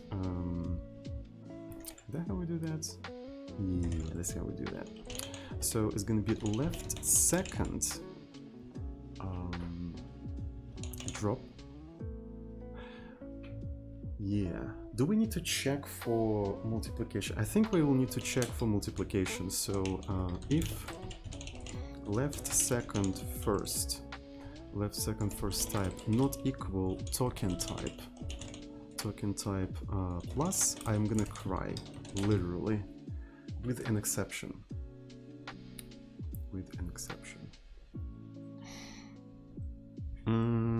Dot. What is dot? What do you mean by dot? I'm not even sure if I'll be able to. Can I do something like this? Ah, it's not gonna work. Graph with. Oh, you mean graph is? Okay. Oh, I see. This dot files. I can do something like this. So this is gonna be dot. Just for you. So throw exception, and it's gonna be unexpected token. This, and this is gonna be the thing that we didn't expect. It's gonna be text, and we're gonna say what we expected. Expected plus. That's what we expected. Cool. After that, we're gonna do the right thing. Chat, remember, always do the right thing. Never do the wrong thing, only the right one. Hello, Illuminati. Hope I pronounced your name correctly. Now I want an error message that says expected nothing but still disappointed. No. Instead of still, I think you should have got. And in that case, it would be could be an actually valid message. Yeah.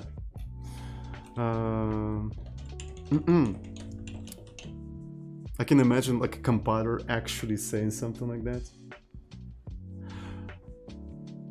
Is there any online TypeScript things? TypeScript enumerations type enums. Online TypeScript. Enums.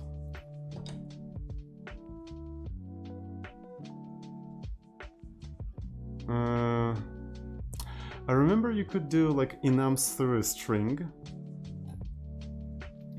Okay. Playground with the type. So what I'm thinking, chat, is essentially, I wish it load up a little bit faster, but can I make it fast, bigger? I'm gonna do that somewhere here. So it's gonna be TS mode, TypeScript mode. So if you have something like type nothing, which is a string nothing, right? And then you have a function, function f that expects nothing, right?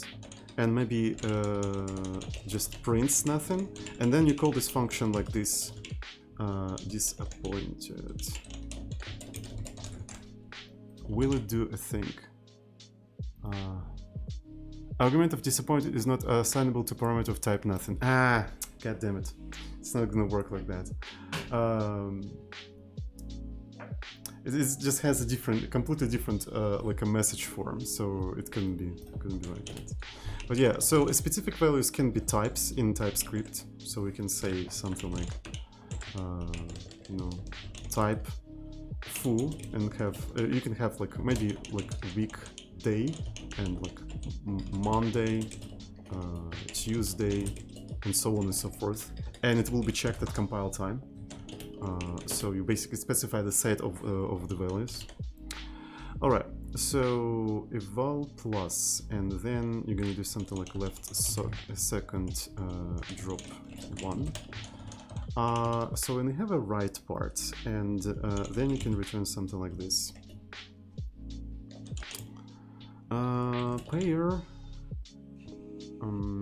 left first plus right first. and the result is going to be just right second, and that's what you have here. So we implemented multiplication, right? What's funny is that the plus is going to be implemented similarly. It's just going to have different operation and different recursive call.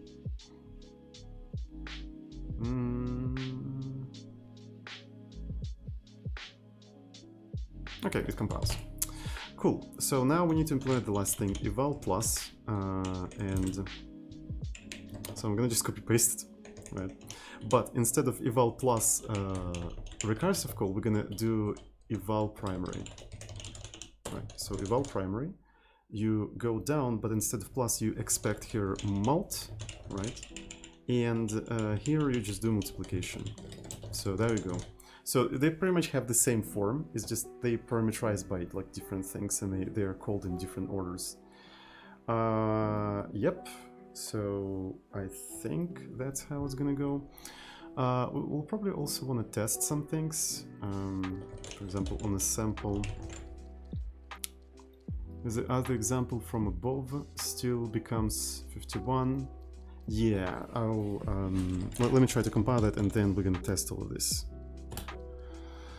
Then we're gonna test all this. Free-foo, hello. Can people see my chat? No. Nobody can see the chat.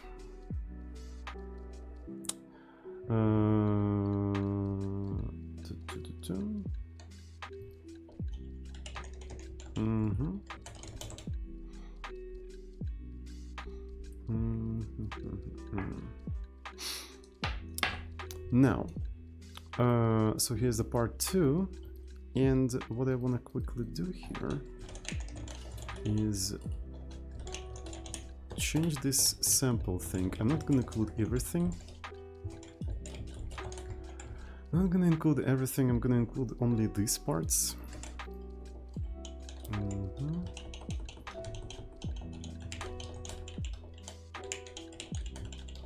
So I just want to see their corresponding values. And we're gonna test all of that. I'm gonna just modify my current program to do this thing. So it's gonna be something like result eval line it, and we're gonna print ln it. What if you made a custom statement expression when okay. Results. Cool. Here's the second part, and then we return a command. Maybe you can try to do something like this. And let me see. Is it gonna work? Is it gonna work now? Is it gonna work? Is it gonna work now? Come on.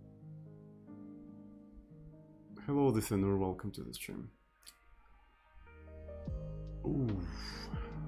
And it didn't work. Unexpected token plus, expected plus, nice. I'm super happy. Mult. There we go. One more time. We'll have to wait even more. We'll have to wait even more.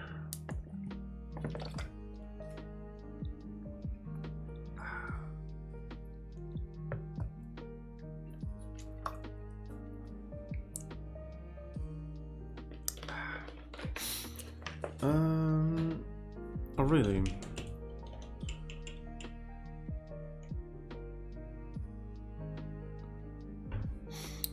Okay. I think copy-paste was a bad idea, generally. Alright, one more time. So here's the plus. You expect plus. Okay.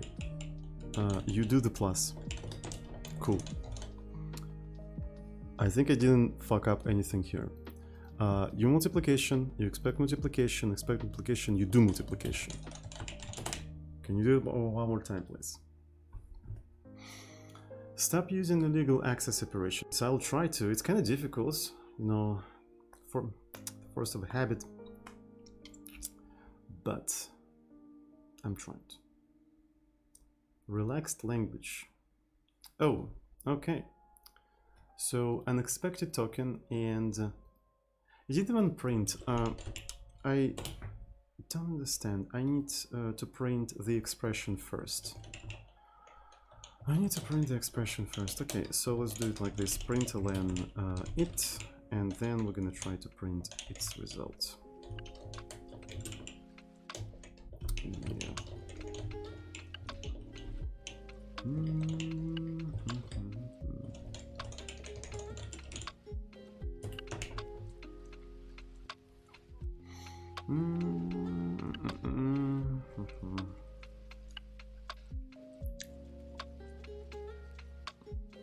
You remove the result column. Yeah. Thank you. So let's do it like that.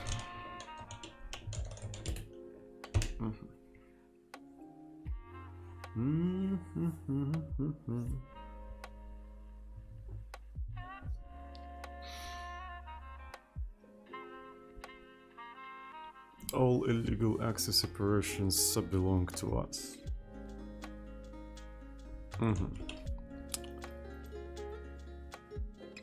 Did it even... Oh my god. And like my brain becomes more and more Pepega, and the slow compilations just don't help. Like while waiting for the compilation, I zone out and I completely lose the context of what I'm doing, and then I get the compilation error. It's difficult for me to get back into this. Oh, it's horrible. I think the slow compilation times has to be a bug in compilers. Like they have to be bug. And they have to like be like high priority and should be fixed as quickly as possible, like ASAP. Like this is a bug of the compiler. Well, what's funny is that performance these days is never considered a bug. Alright, so let me see what is going on here and why it doesn't really want to be the way it is. I wonder at which point it actually started to do that. So expression, maybe I want to take a look at the rest of the tokens, right? So when we have, got multiplication, expected plus, and I also want to print the, you know, the thing that caused all of that, right?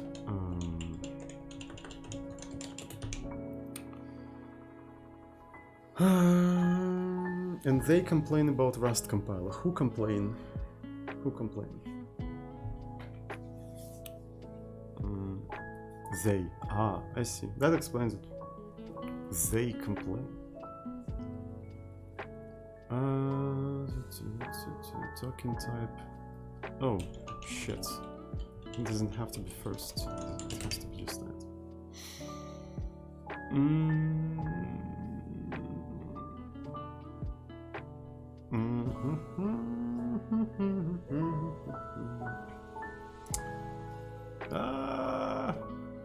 So is they also banned in Twitch?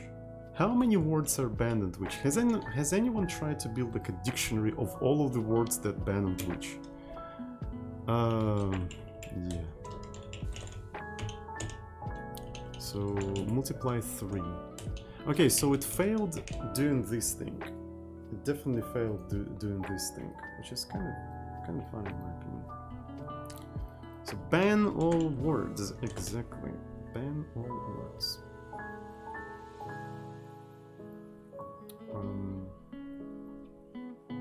And primary. So if it's an open parent, I start evaluating that. Just a number.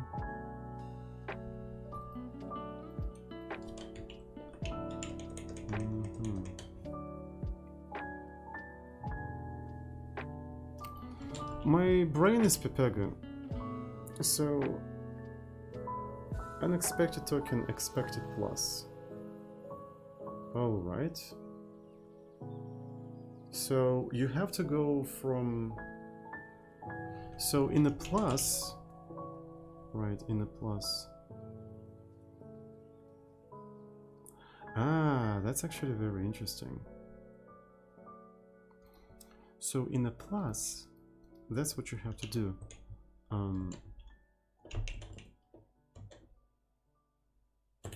If is not empty and this thing is equal, then you try to do that to plus then you try to go further, otherwise you don't. Otherwise you don't, please compile. It's really painful. It's like the compilation time this physically hurts somewhere there. Just physically hurts somewhere there. Okay. So we might try to do a similar thing here. If you don't have multiplication. Okay, so does it have to be? Yeah, if it's not empty and equal plus, we're gonna treat it as plus and we're gonna continue. If it's not that, okay. And so maybe I'm a little bit hungry, chat. I'm a little bit hungry. So is there a way to have swap functions in Kotlin? Probably using JRebel. You can probably do that. So because have you heard about JRebel? I think this is how it's called. I think that's how it's called. Okay. Cool. Variable is trash. JRebel is trash. Okay, cool.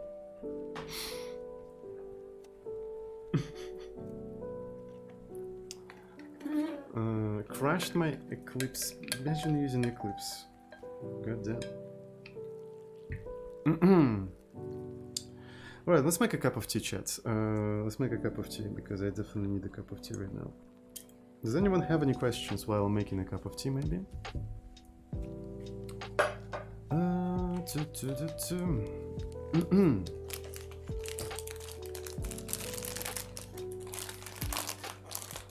By the way, can I just swap plus with minus, plus with multiplication, and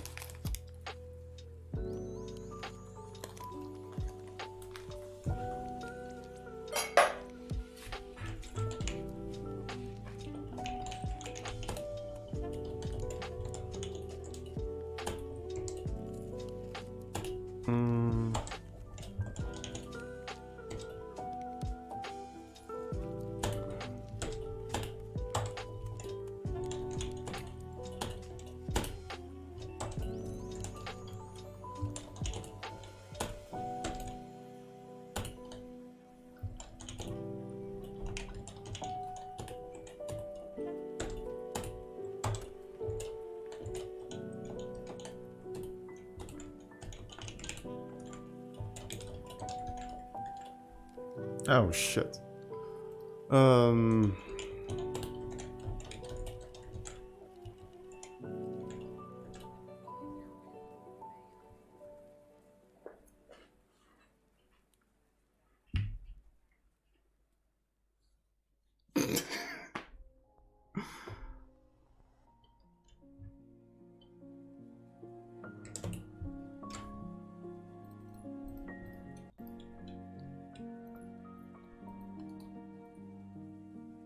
Ah, shit, it didn't work. Okay.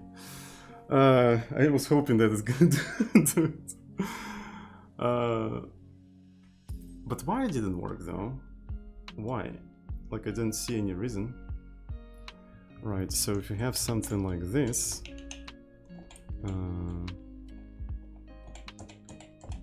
I fucked up the input.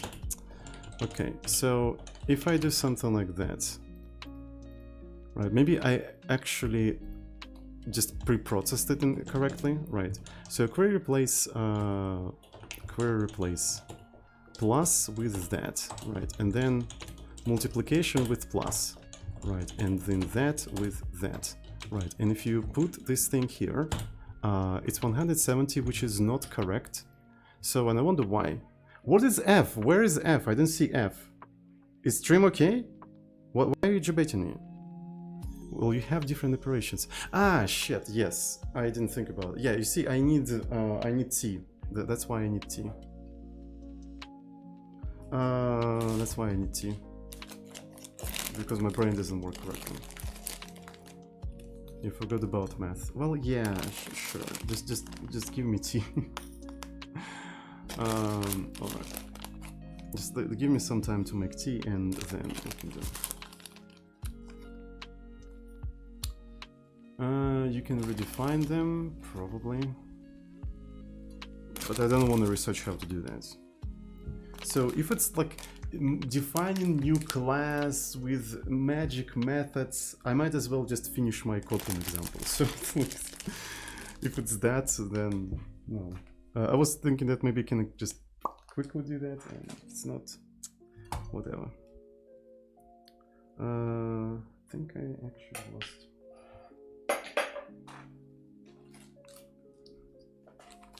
Now I'm curious. Yeah, try to do that. I'm pretty sure you would be able to do that somehow.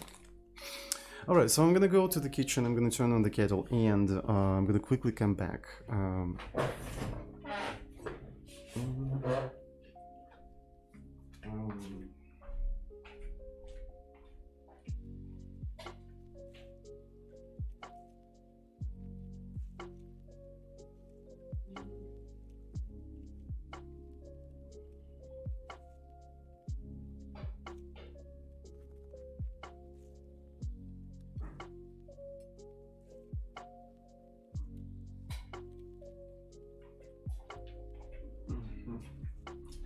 Alright, I'm back. So let's continue. So something is definitely wrong. I need to go through my code yet again. We're starting with the multiplication. Okay, so here's the multiplication. Then we evaluate the left. Second is not empty.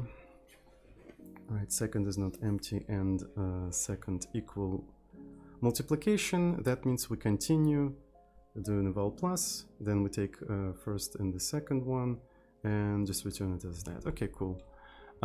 With the plus, we go a little bit deeper. We do eval primary. With eval primary, then if that is not empty and this thing is a plus, we do the right part, right? And then we evaluate them, and this is what I return. Otherwise, we just return always left. So for the primary, if this entire thing is a number, we just do that. Too long, we just do. If it's open parent, we start with multiplication yet again. With multiplication yet again. If it's not closing, we say that we expect that. And to be fair, I don't understand why this thing would even fail. Specifically on that one. So let me try. So here we're going to start with multiplication, so it will try to parse this as that.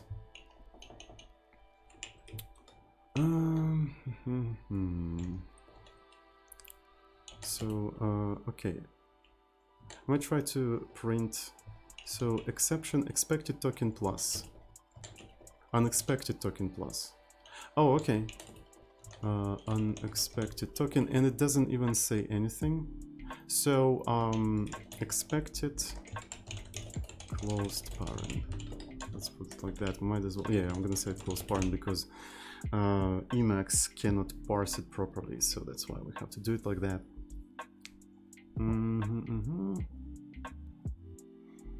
Anna Both, hello, welcome. How are you doing? We're programming in Kotlin. How about that? So yeah, it expected closing parent, and in the closing parent, maybe that's not what we expect here. Yep, Kotlin, that's what we're doing. So I just want to see what we're gonna have here. Can I map this entire thing as well? And for example, say something like So this is going to be the pair, and I want to extract only the text of it. Do I want to extract? Yeah, I want to extract only the text of it and just see how it's going to go. So Kotlin is cool. I wish it just compiled faster. I don't know, software, like a JVM software development just lives in its own world. Very, very scary word. How do you do lambdas in Kotlin? Kotlin lambda. Is it that? Is it a fat arrow? Does Kotlin native compile faster? I don't know. I'm pretty sure it's not, because the Kotlin native compiler is still implemented in JVM. And it's not a joke, actually. Where is the example of the lambda? You are inside lambda. This doesn't answer my question. How do you do lambda? Okay, I see. So I suppose I can do something like... Oh, I think I can do it like that. It text. I think I understand it. Hopefully I can do it. So it is like, if you use it inside of curly braces, you're like using lambda with a single argument. Thank you, Babu1. Thank you. Why does JVM-based compilers run slow? For the same reason why JVM-based applications run slow. You know, there's not much difference between a compiler and application.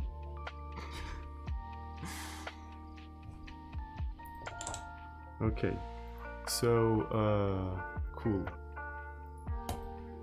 It expected closed parent. JVM-based applications are not slow. Sure. It actually failed somewhere here, so it did like plus, and then failed specifically here. So it managed to do the second part and then failed miserably.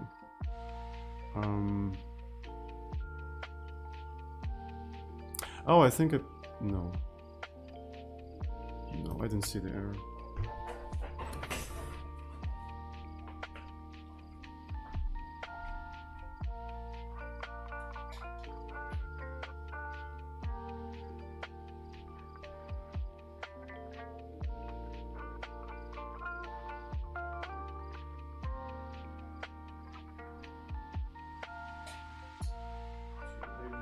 Stupid fucking mistake. Stupid fucking mistakes, man. Classical stupid fucking mistakes. All right.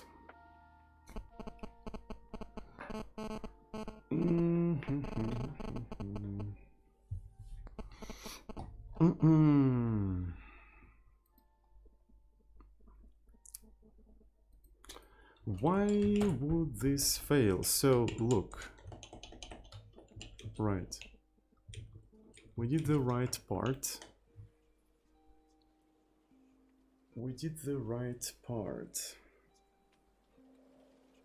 And I think I understand why it became like that.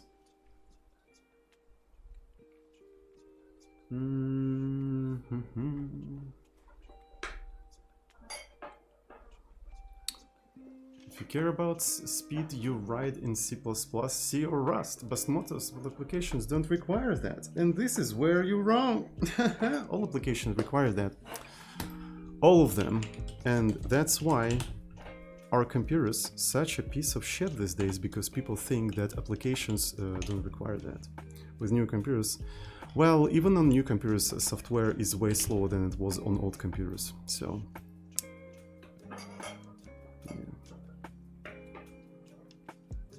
yeah, that's why you need a minute to open the Word document, exactly. So, you're wrong. Today's computers with today's software are slower than they were 30 years ago, with 30 years old software and with 30 years old computers. They just are. And yeah.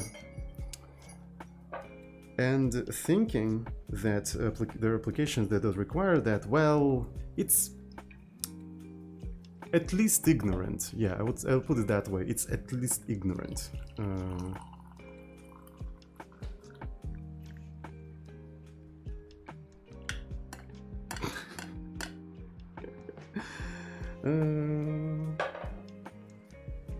But my way will open fast as 30 years ago, because nobody modified it 30 years. Yeah.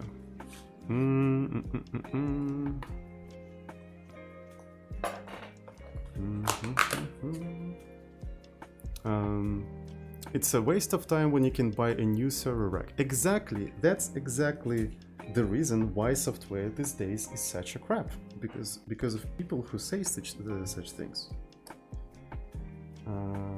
That is exactly why. Thank you for actually telling us about that. All right.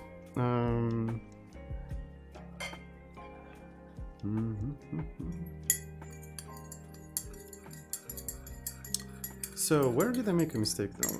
That's a good question. Where did I make a mistake?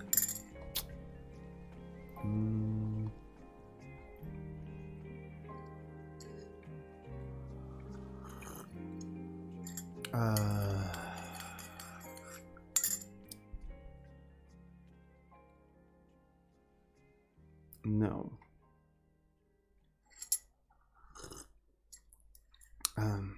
But you like Twitch, don't you? No, I hate this platform. Absolutely hate it. Would you like to wait years for speed improvement? Yes. I would like to wait for that. Seriously. I don't know what's your point. But I mean, I already saw your point, so there's no much point to continue conversation. Alright, so it's an absolutely horrible platform from technical point of view. It's absolutely slow. Holy shit. It's the slowest website among all the websites I visit every day, actually. It's the slowest one. Alright, so now. Why is this like that? So this is because if we take a look at this thing, and this is where it basically stops, because when I go to the, if it's plus, right, plus has a higher precedence, right? Right, and in a plus,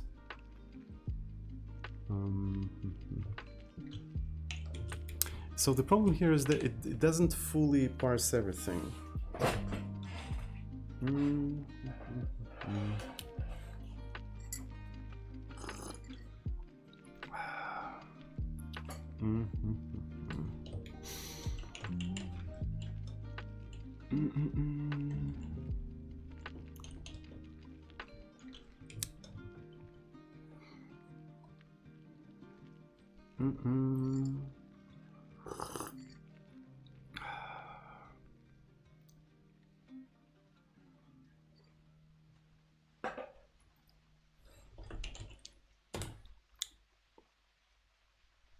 So this is multiplication.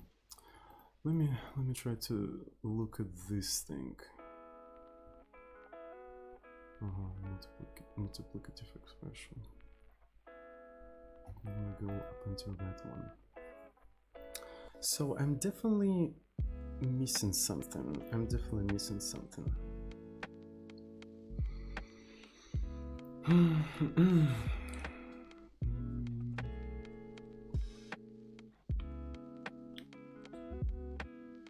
So the multiplication, okay. So plus and plus will go down. And the primary will go down. Multiplicative is gonna be just primary. Oh, actually, I think.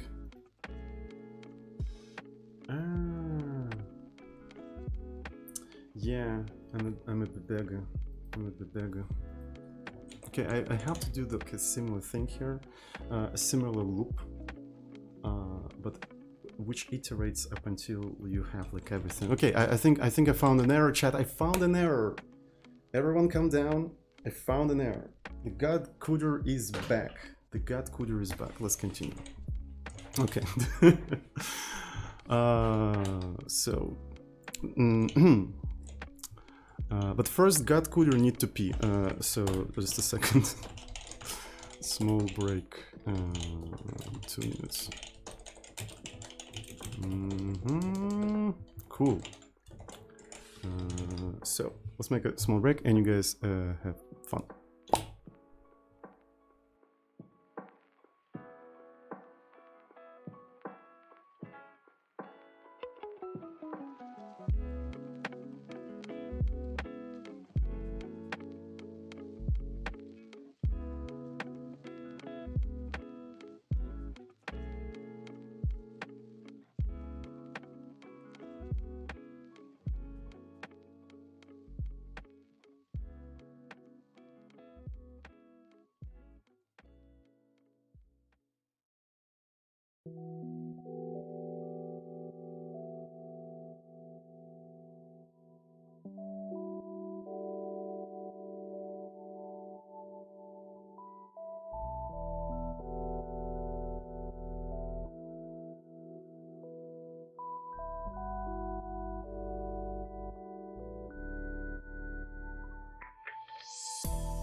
Yo, what's up?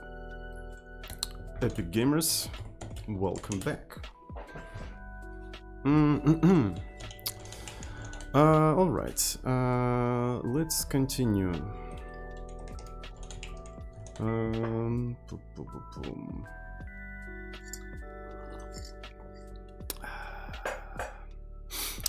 So basically I should have organized a loop here. that's basically what it is. I'm an idiot. And we're gonna have like a result and then the accumulator and then the input, and then we'll have to repeat it on the plus side, that's for sure. Okay, so here is gonna be the result, right? So this is gonna be the result, and then the accumulator is going to contain a result, what? First part. So this is going to be the accumulator, and it has to be a variable, that's for sure. Maybe this thing also going to be a variable. Yeah, so we can reuse it as well. So here's the accumulator, and we're also going to have it as an input, and it's going to be result. Second, cool. Yeah. And let's start programming the loop. What the fuck? Answer please. Where do you live and are you ready for relocation? Now! We have an offer now! We need you to actually start working for us right now, right here. God fucking damn.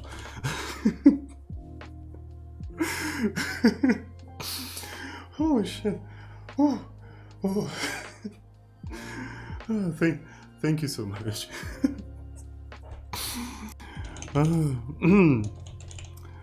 Oh. So while thing is not empty, right? And yeah, they're getting aggressive. Holy shit, they're getting even more and more aggressive, right? So in the second first type, so multiplication. Shazawak, oh my god, Shazawak, hello. Haven't seen you in a while. How are you doing, buddy? Is everything okay? How are you? How are you? Okay, so yeah, we're doing Kotlin, by the way. We're doing Kotlin. I'm fine, nice. Really glad to hear that. Really glad to hear that. How are you surviving the pandemic? How are you surviving it? Hope everything's okay. All right. So while this thing is while is not empty and this thing is equal to the token type. Thank you, Animachovic, but I would really like ask you to speak English because majority of people here don't understand Russian. But yeah, thank you. So while we have that, we'll have to do the following thing. The result. It's been like 6 months since I went so tight from my home by my own. That's actually kind of sad. Can you just like have it like a simple walk somewhere from time to time, because it's kind of difficult to sit at home for 6 months, and even for me, considering that I'm a huge introvert, right? And though like sitting at home for a very long time, it's still difficult. So yeah, we should make a command for that. I think we had a command for that. Is Russian hard to learn? If you're born in Russia, no. So okay, so here's the result. It's gonna be this one, eval plus, and it's gonna be the input, right? Actually, input drop. Anaboth, tell me, is it difficult to learn Portuguese?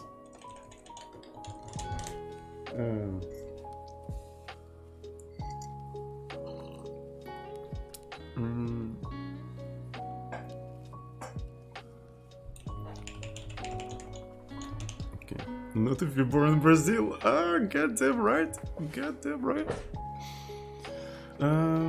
Portuguese. What's funny is that I kind of understand the sentence for some reason. It's really strange. All right. Eval plus. All right, so we did that, and what we'll have to do, we'll have to probably do something like plus equals a result first, and input is going to become result second. Yeah. And after that, we're gonna just and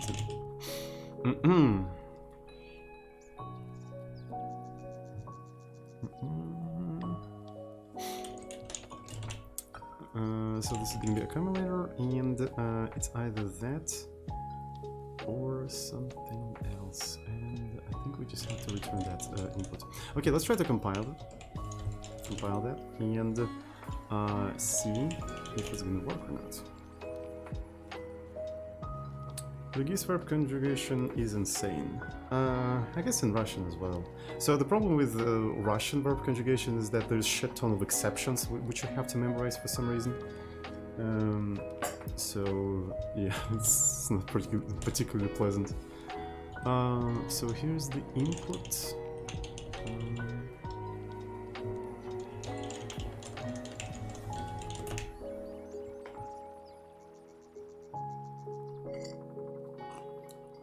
By the way, who fucking needs verb conjugation and noun cases in 2020? I mean, just speak in English.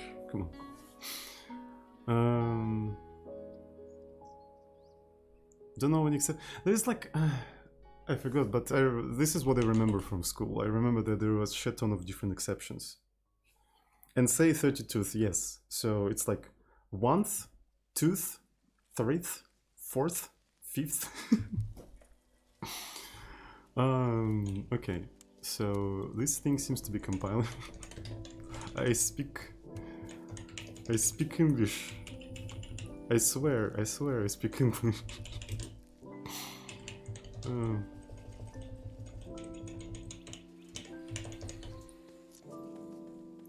32th is a power of 2. Did you know that? Okay, so here's the plus, and instead of eval plus, you have to do eval primary. Is that, and while it's not equal plus, we're gonna do it like that. Shut. I think I did it.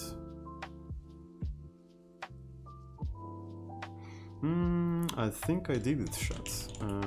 Let's try to recompile it. There is no how long have been coding. I think there is. I think there is a similar question, at least. So line MOL multiplication. Do that. I think I did a fucky wacky. So for multiplication, we have to do actually something like this. And if I try to recompile it one more time, hopefully it will work. Hopefully it will work.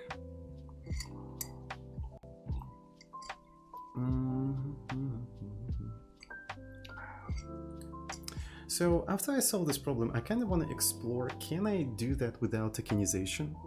I think I can, basically by doing lazy tokenization. Instead of like input being a list of tokens, I can make an input being a string, and then in that for that string I can define a function that like takes the next token or something like that.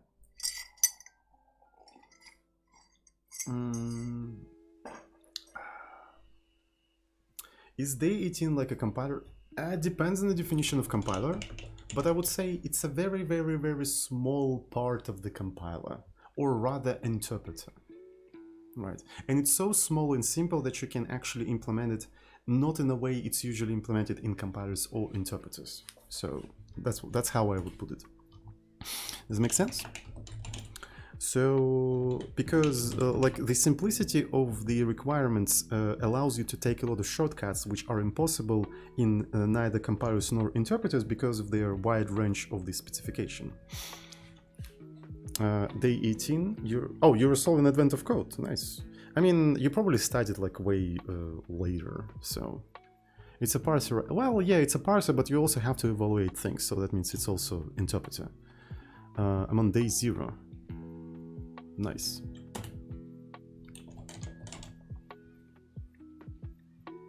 It would be kind of ironic if Advent of Code website had a day 0 and it's only accessible by exploiting it like a 0-day vulnerability in the website that the author of the website doesn't know about.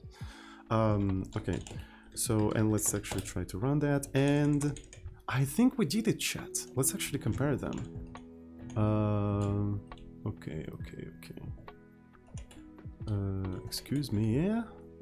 So 51. 42nd, 1445, 69. Look at that. Chat. Oh shit. Look at that. Look at that. Nice. Fucking nice. Love it. Alright. So overall, everything seems to be okay. Everything seems to be okay. And is that the answer? I think that's the answer. So because we just do that, and I want to actually kind of, just do that. So here's the part 2, and let's rewind it. Oh shit, I think it's stuck on input. Is that what's happened? Oh fuck, it literally stuck on input. Holy shit. And why did it stuck on input? Oh yeah, I know why it's stuck on input.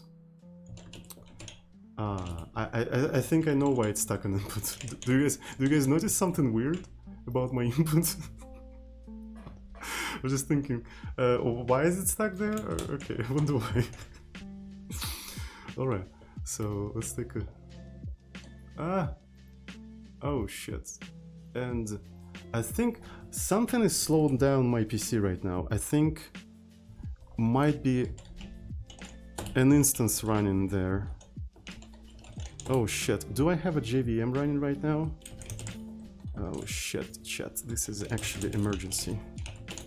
I don't, okay.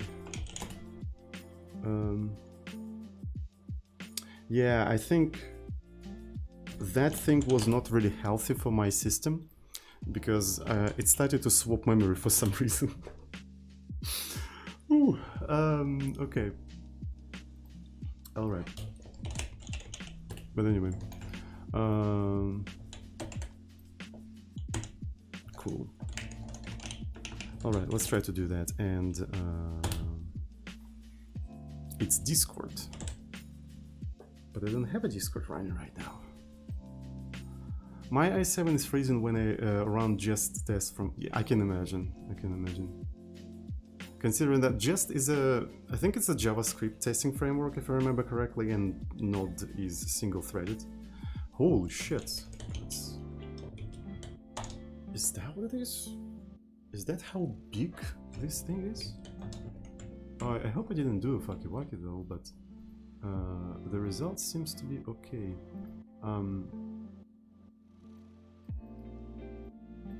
What do you get if you add up the results? I think it's too big. No, it's actually okay. So for the first part... Alright, so let's actually put it here. And I am kind of scared. First try. I mean, it's... Okay, technically it's a second try, but the first try was not real. It was just like, you know, it's a fake try. It was a fake try. I was just trying a hypothesis or anything like that. This is the proper first try, okay? Okay, so it's a proper first try. Yes, we did it. Pretty cool, isn't? So we solved 18th day. So I was a little bit pepega, but I managed to do that on my own, by the way. Is that like Haskell? Is that Haskell? Nice. What is that? Okay.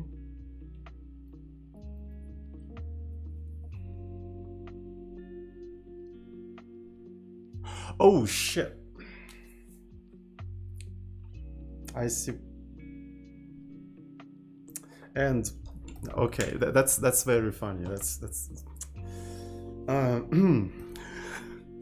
so you literally just okay. That's really funny. You're generating the source code based on the input and then just compile and then just run it. Did it work? Did it produce the correct result? C++ is that Husky? It's like that, like a meme with the butterfly, right? Is that a bird? Yes, it worked. Nice. It's one of these possible solutions, I suppose. It is a plausible solution. All right. So I think we are ready to do what? To commit this entire stuff. How about that? How about that? Eval in C++, yes. So let's just commit all that. So before we commit, I'm gonna prepare the README. Git ignore.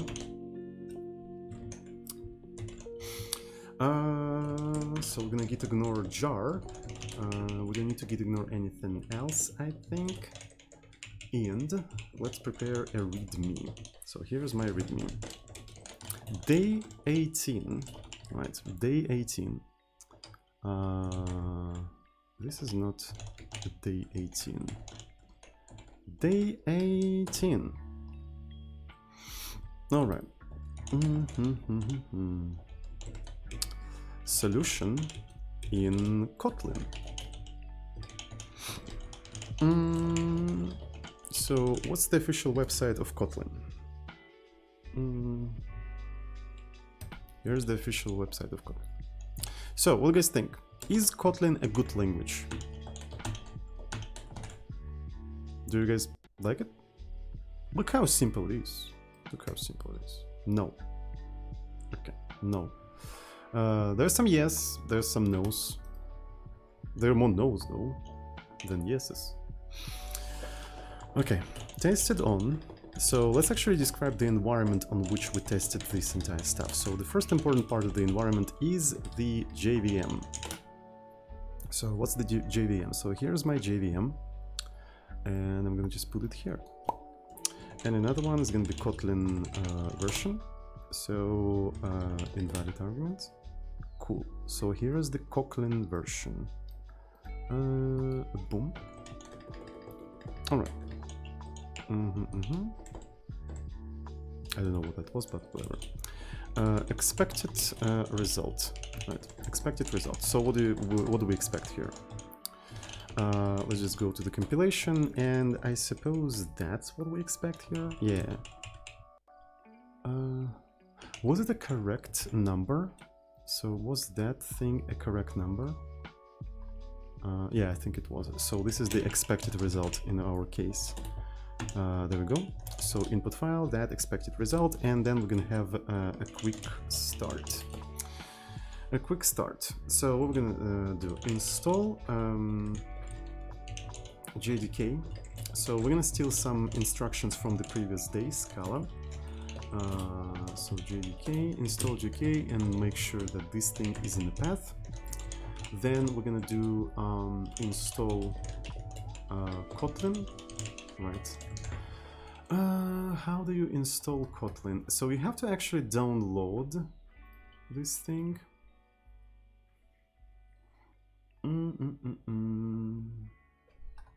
So getting started with Eclipse working command line compiler. Yes, that's what I need here. So we have to go to the releases, right? So the version of the Kotlin that we're using is this one for 20. Blaze it, and that means I'll have to look at this one, right? Oracle yes, I'm using Oracle JDK because it's more reliable usually. At least like I usually has less problems with it. Okay, so this is that. This is Kotlin native. Okay, so we're gonna do install Kotlin and make sure Kotlin C is available in path, and the last thing you have to do is just make, and after that everything will work for you. All right, let's actually rename it. It was fun for a while, but let's be a little bit more serious. So 18 Kotlin. Cool. So here is everything that I'm gonna commit. Yeah, stuff inside of these things. I know. It's just my Emacs being Pepega. So what's funny is that I fixed that on my other Emacs on a different account, and I don't remember how I fixed it there, but it's not fixed there, here, and I just need to, you know, port the solution from my other account, but I'm too lazy. All right, so add day 18 solution in Kotlin, and I'm gonna push that right into the repo, and you can find the solution right there. How about that? So yeah, so far we used 18 absolutely different languages for 18 problems of advent of code. How about that? Isn't that amazing? Doesn't that deserve a star? Doesn't that deserve a star? I think that deserves a little bit of a star. Thank you very much. And you can click on any of the solutions here, by the way. And there will be the README explaining what to expect, what version I used, and most importantly, chat, we actually archive all of these streams where like I solve advent of code problems, and all of them are available in this playlist. So you can actually go back and watch my solution, let's say in PHP. Yeah, so the PHP solution is actually still available there. Here are all of them. So if you want to go back and see how I used one particular language for one particular day, just go ahead and do that. All right, so now what I wanted to do, I wanted to try to maybe implement that without tokenization, basically swap out the input from tokens to a string. But yeah, but I'm definitely not gonna solve the 19th advent problem right now because I'm lagging behind like for a single day. So people have an opportunity to solve the problems, so I don't spoil anything. So we're gonna solve the 19th day tomorrow, right? And I will need to think about the language to use. I'm really running out of languages. So it's not gonna be fun. It's not gonna be fun. And I'm pretty sure the 25th day is gonna be the most obscure language I can find. So it's gonna be super obscure. We'll see. By the way, there is like a very funny like Easter egg here, like this Nessie. Anyway, kind of cool. What about factor? I don't know. I haven't decided on the language, on the next language yet. But factor could be cool. I programmed in factor some time ago. Nice one, nice one. Sorry. I don't know what I expected, but yeah. Factor programming. It's basically stack-based. It's like fourth, but better and slower. Yeah. No. Okay, let's put it this way. It's like fourth, but easier to program in and slower. Fourth is actually super fast. F#. Do we really need F#? Because we already did the camel, so I don't know. By the way, stat page is Google without Google. What? What are you talking about? I'm sorry. I don't understand. You should.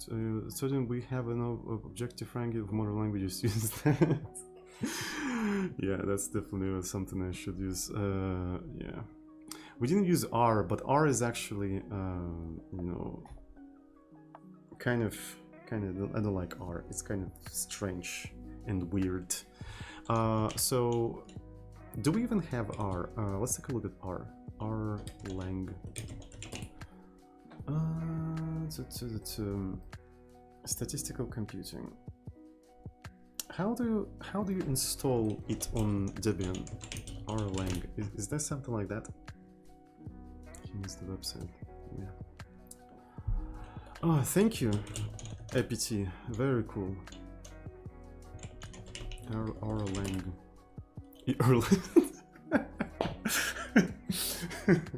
Nice one. Okay. Cool. It's R. Is there R in Debian, by the way? Rlang Debian. How do you install that? Debian packages R software. It's just R. Okay, so if I try to install R, is it gonna install it for me? R-base. Okay. Oh, okay, cool. So I probably want to also install RStudio or something like that.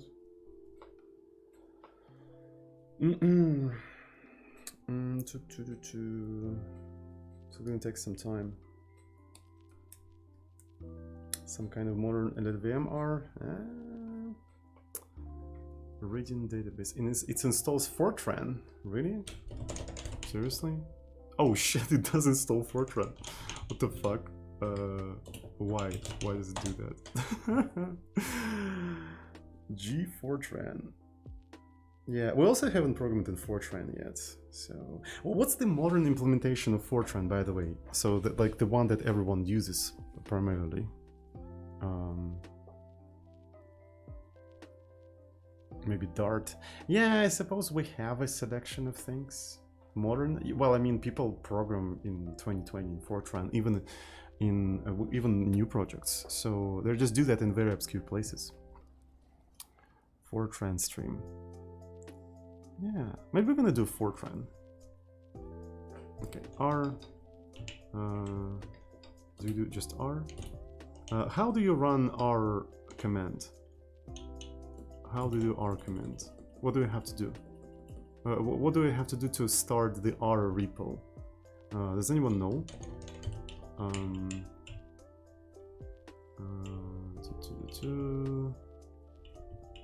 Just R?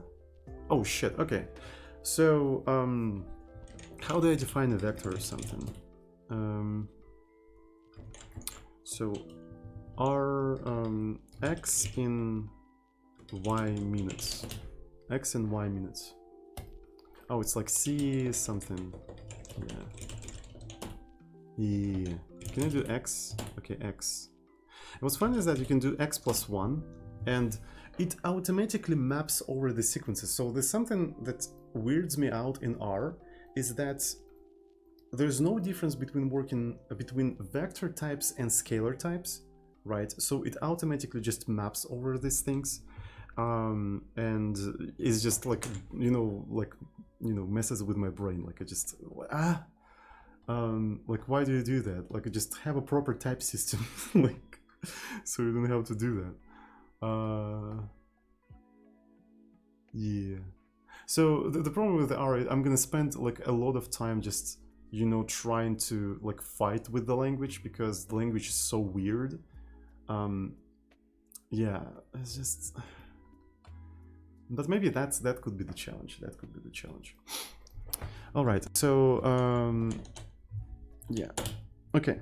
Today was a cool stream. I don't think if I have energy to do game development. So I think I'm gonna finish it here.